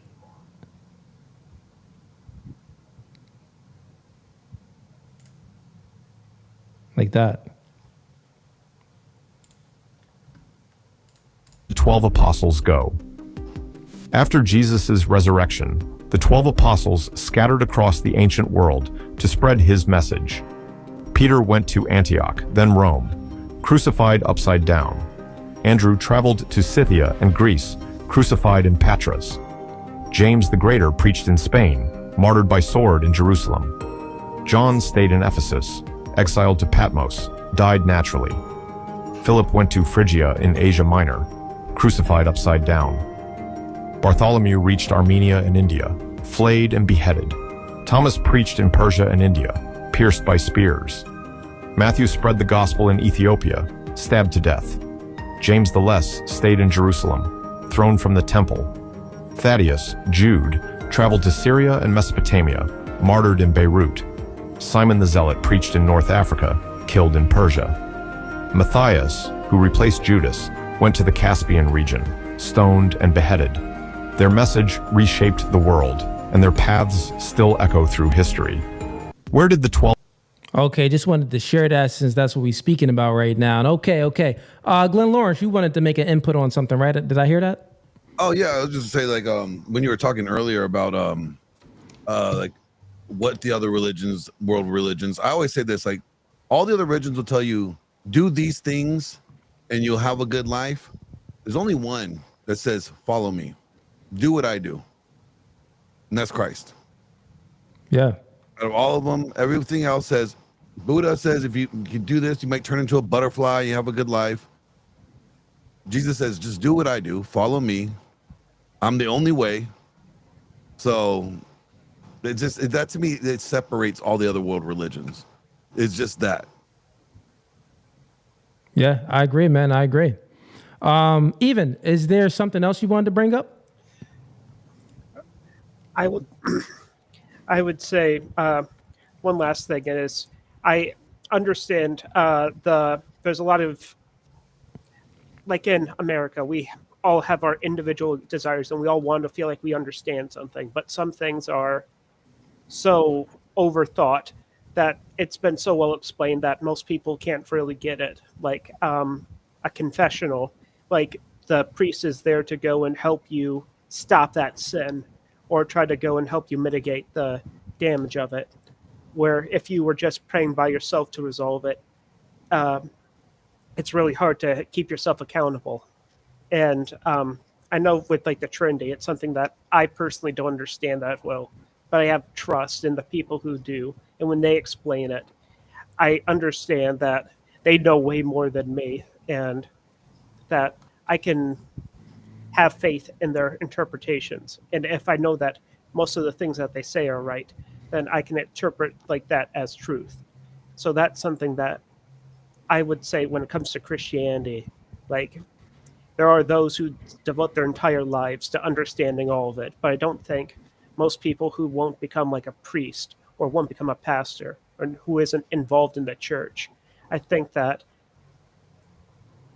their role is not to go and know everything. It's just to have a good relationship with God and to be the best that you can be. And Fair enough. Glenn, anything? Yeah, you know, it's funny. So I did a debate yesterday. It's been the one I sent you about. I did it on polygyny, not being a sin. I did that one. That one is getting spicy. People are getting mad. But I gotta check that out. Who did you debate on, X or YouTube? YouTube. I debated a bunch of people that would show up and just come on up and just tell me that it was wrong. And I was like, okay, prove it to me. Okay. Nobody can prove it to me. Shout out your channel, man. Glenn Lawrence Presents. That's pretty much it. And then we also did this. What another topic was, and I want to see what you think about this. The purity culture created the hookup culture. The purity culture created the hookup culture. I would say your argument would be as in like the poor, how poor the purity culture was. Like they did a really bad job. It's caused the hookup culture. Like it was bad done here, and then the result was a rejection of that, and then we got the hookup culture. The rejection, they rebelled and stuff like that. I see what you mean. And what do you mean by purity culture? Explain that a little bit more. You remember the promise ring? You remember the promise rings back in the day? Like, see, Evan knows what I'm talking about. He knows damn well what I'm talking about. Yeah, I promise you to be abstinent. You know, it was like like an engagement ring, bro. The girls were walking around like an engagement ring, and like it went from like, no, you don't talk about sex. You having sexual desires, you're lusting, you're a little demon, you're probably going to hell. And it was this like really shameful. It was all about shame and fear. They didn't teach sex at all. So then what did guys our age group look for when we started looking for sex? Well, we ran to what? Pornography or someone else to teach us it or something. We went out some outside source other than, you know, what God's word says. And so your argument is that the purity culture, it influenced people in a way to rebel from it because it was so strict, and it was not done right because it wasn't done the right way, I guess. Okay, fair enough. Yeah, it was the rejection of it because you got one or two things that happened. You got people that were extremely suppressed their sexuality, women afraid of even having sex on their wedding day, right? And then you got the exact opposite. You got girls gone wild, right? Yeah. And so I'm seeing that we're starting to have this now again. We're having like a purity culture 2.0. If you notice all the shaming of all these 304s and stuff like that. And it's like, no, we did this before. It didn't go really well. Maybe we should like look at what we did wrong before when we did this purity thing and pushing, you know, because I'm all for pushing abstinence, marriage, sex within a marriage, but the tactics of it last time did not go well. Shame did not do well. I see what you're saying. So I would say my understanding on this would be, and that's your observation of it. I see what you're saying. So that's your observation of it. And I don't disagree with that observation. I would add to that by saying women has always been promiscuous. There's always been slurs, even in the Bible. You're always going to have slurs. You're always going to have people indulge in promiscuity. That is human nature, we would say. So there's always going to be people to appeal to their nature rather than their morality superseding their nature. That's always going to be a thing. With that being said, I think that the least we can do is to create some shame, because shame creates some change. So if we say that, okay, well, we just have to stop shaming, which meaning that this shame is just a feeling. But if you think something is moral, right? And I point out that it's immoral, and I point out that how it's immoral, and then it creates shame. Well, therefore, I'm creating a change, because now if you're feeling shameful for it and you wasn't before, well, obviously it worked. Because if you feel shame, there's a higher probability that you'll make some change, because no one wants to keep doing things and feeling shameful for it, right? Even if it gives you pleasure, at some point in time, you're going to be like, all right, let me put the porn down and stop beating my meat, because this isn't going anywhere. You know what I mean? Yeah, I hear you. I don't think that shame is a bad thing, but I do think that, maybe we can go about things. Well, I would say like in a more tactical way. Instead of using fear, right? A fear tactic and shame. Why don't we use what the Bible says? Because we don't ever talk about Songs of Solomon. Have you heard any pastor preach about Songs of Solomon? Yeah. Really? I want to go to that church. I want to see what that church is like. Because, I mean, Songs of Solomon is literally all about sex.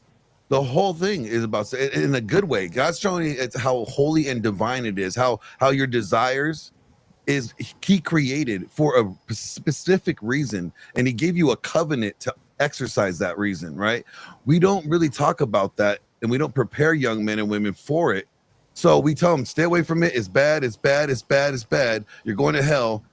But then we don't ever have that transition period where it's like, hey, like marriage, okay, this is good. Now I want you to prepare for this because you're gonna want this. You want this holy matrimony here, and a lot of this is gonna take some work, and you're gonna be doing some things with your wife that you were told not to do before.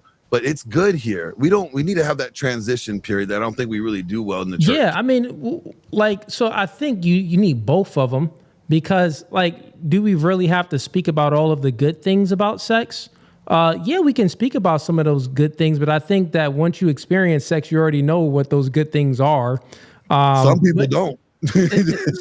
Some people may not because maybe they've been.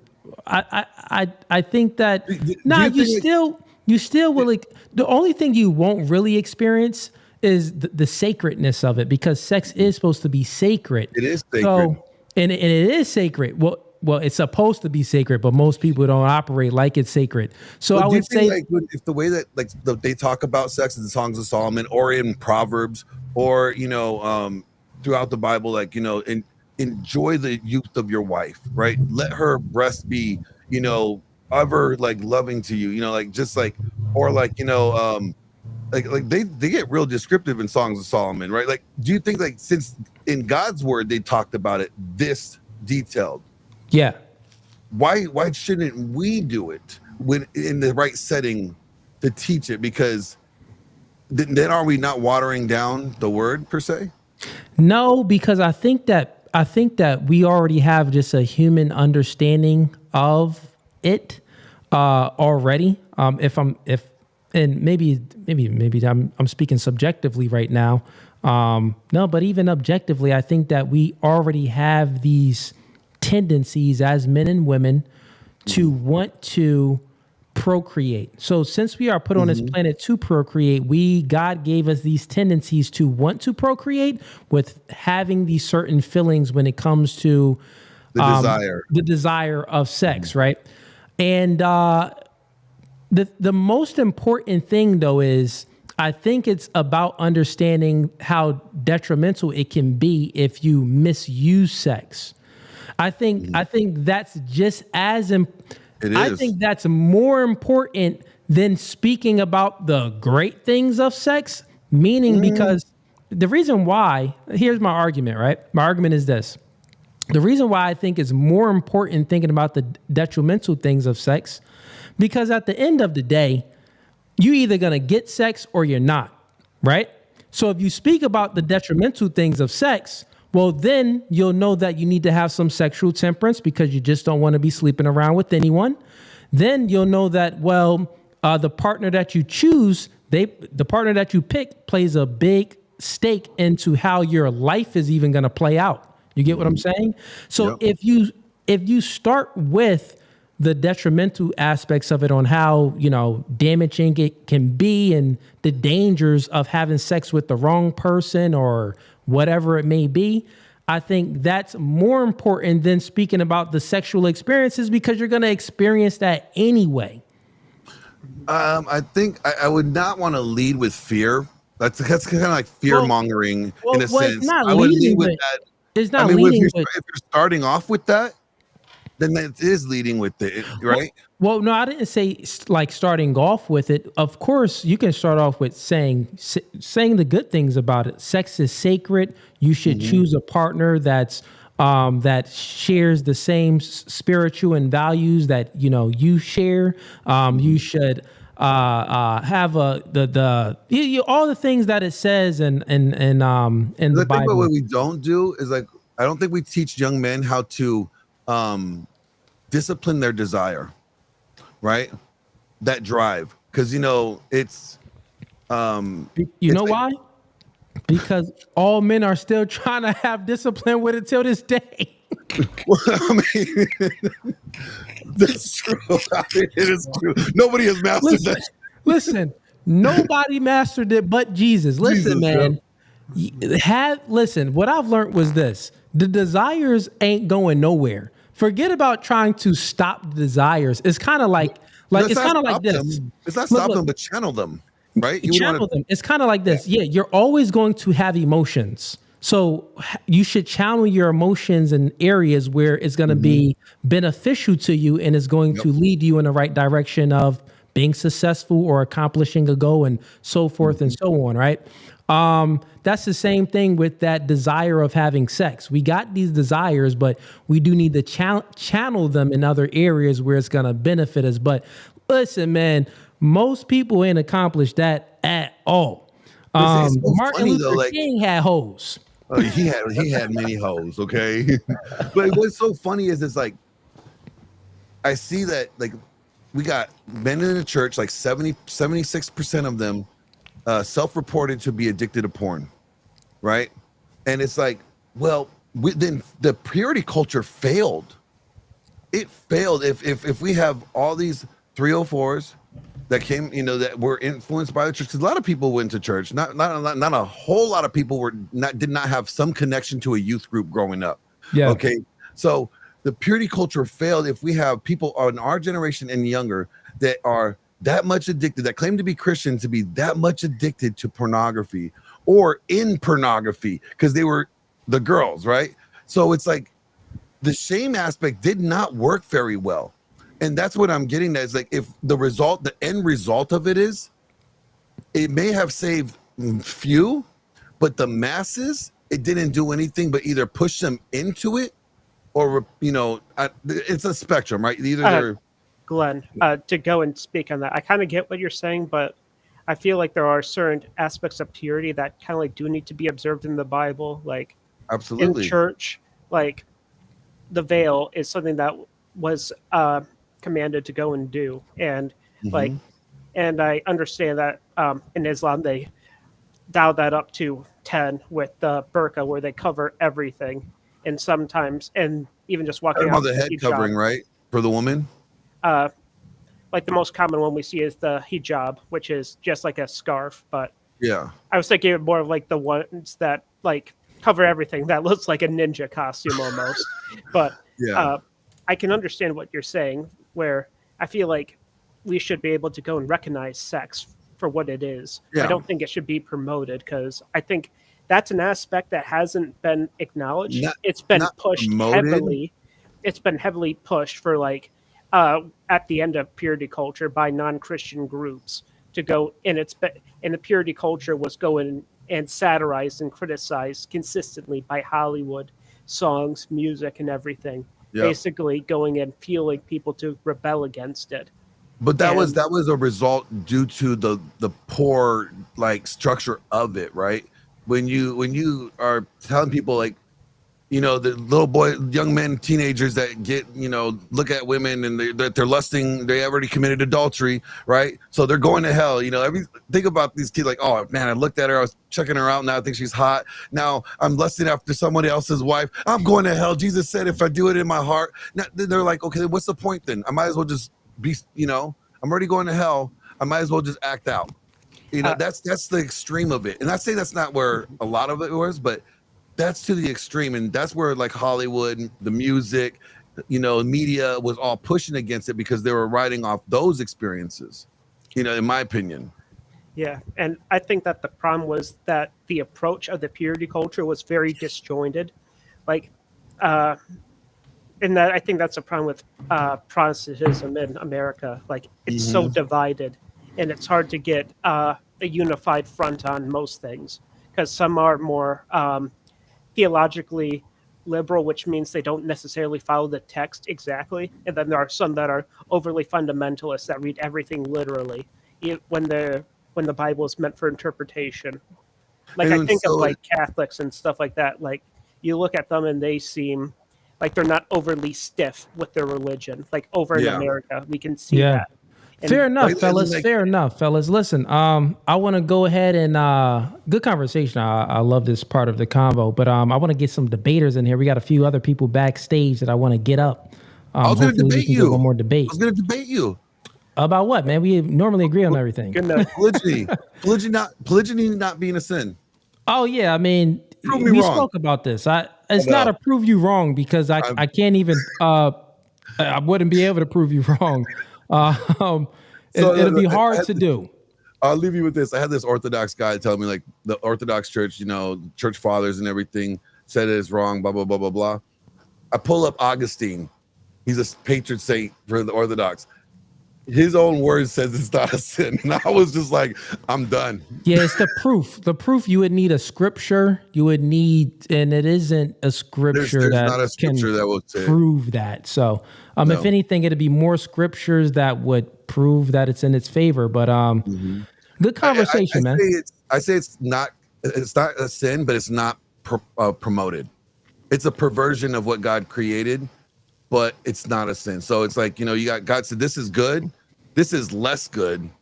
So God wants you to do what is good. That's ideal. If you look at the Bible as best practices, It's almost like amoral. Not even amoral, because amoral is like neither good nor bad. I would say it's more like, it's like, so if you look at all the patriarchs, they did good and God blessed them and everything, but their lives were complicated. Like, they had a lot of problems. You got Joseph, whose wives were pimping him out to each other over mandrakes. Like, I mean, the guy had no control. Yeah, it was like, more women, more problems. So yeah, that's what it seems like. Yes, so if you sir. want more problems in your life, get more chicks. But yeah, man. Listen, good conversation, brother. I appreciate the support. Have a blessed one, man. You too. Take it easy. All right, chat. We are 3 hours in. I hope you guys enjoyed the discussion and enjoyed the debates. We got 2 more people backstage, but their cameras aren't on. So for the 2 individuals that they're backstage, turn your cameras on and I'll go ahead and bring you up. If your cameras aren't on and within the next few minutes, I guess we're going to go ahead and wrap up stream. Your cameras were on for a second. Well, at least one of them I seen. That's why I tried to speed up that convo, but now the cameras are off. So make sure your cameras are on and I'll go ahead and bring you up. But if anyone else wants to debate, click the first link in the YouTube description or click the link that's pinned in the YouTube comments and I'll bring you on up to debate. Tonight is debate night. So far for debate night, I obliterated the beta that came in. I'm not even sure if he's beta or not, but I'm just messing. But I obliterated the one guy that's against red pill. He couldn't understand the difference between descriptors versus prescriptors. They have 2 different meanings. I asked him questions. He didn't have any answers for him. And I also refuted all of his points. So it was an easy win, an easy victory on that discussion. When it came to the other only debate that I had with Even was a good sport. Shout out to Even, man. You came in as a good sport. But I would have to give myself the victory on our back and forth too. But it looks like we do have similar views on things. But yeah, man, I would say the debate that we had, watch that back, man. Because you do not want men to adopt the nature of the woman and be passive aggressive. That isn't a good thing at all. Those would just be more weak men. And we don't need more weak men. We need strong men with the ability to have discipline and awareness and emotional stability so they do the right things with their strength. So that's what I would say. It's better to be strong than to be weak. You don't want to living a life as a weak man. You're scared. You're a coward. You're walking on eggshells. You're being indirect all the time. You don't really respect yourself because you're weak.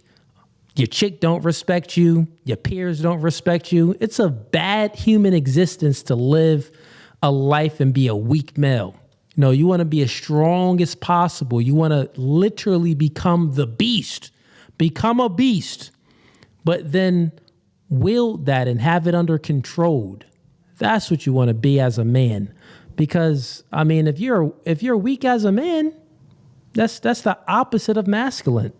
Masculinity is embodies virtues, but it's also physical strength, having the ability to be strong. Because guess what? You'll be just like one of those women cops that's, okay, well, I don't have the physical strength to take this guy down, so I'll just shoot him. That's why women just be shooting people. Shooting people, like, come on, at least the cops, they like, all right, I can handle this guy. So instead of getting out my gun, I'll go ahead and wrestle him down. You get what I'm saying? So you bring more order and you live in a more just world if you are strong and you have it under control. The world would be more unjust and more chaotic if you're weak. You can't protect your family. If you're weak, you can't. It's just a sad existence to live as a man. So with that being said, get in the gym. I went to the gym today. I go to the gym at least 5 days a week, minimum of 5 days a week. And then on my slacking days, I do 4 days a week. I can't remember the last time I only went to the gym 3 days a week, probably when I was sick, but I don't get sick. That's feminine. Real G's don't get sick. What? I can't even remember the last time I was sick. Only chicks and women get sick. They're like, someone gonna clip that up like, Cooley, you wilding right now. It's called jokes, man. It's called jokes. But yeah, man, get in the gym. No days off. Well, at least 5 days a week you want to do. But all right, this podcast was No Fugazi. Appreciate all of y'all for tuning in.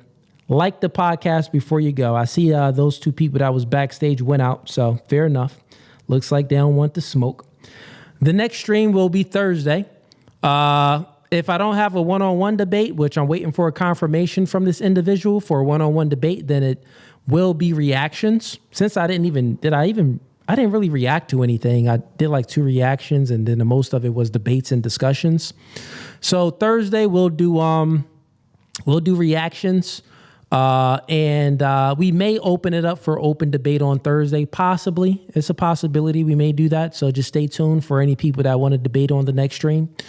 And then Friday, we got a full panel of girls for the girls show. That's going to be this Friday at the new studio. And we're going to use a section of the new studio where it's all white. It's like the area where we take pictures. We're going to utilize that because we got some fun games and stuff that we're going to play with the girls, but we're also going to have those deep discussions and stuff like that on the podcast with the ladies as well. But other than that, man, I appreciate the support.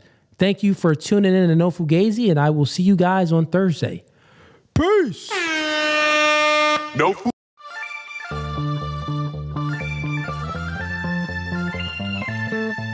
And y'all see the suit too, man. Listen, new studio, new podcast by the spirit, not by the letter. Bro, we can go verse for verse all day long.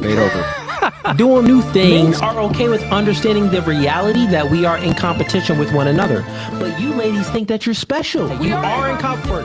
Men are men of their word. So here's my word. I'll fly you out here and we can do it in person. And after that, we could box. I'm about my business. So remember I said, when I ask you these questions, I will dismantle your entire argument. That's the end of the debate, my dog.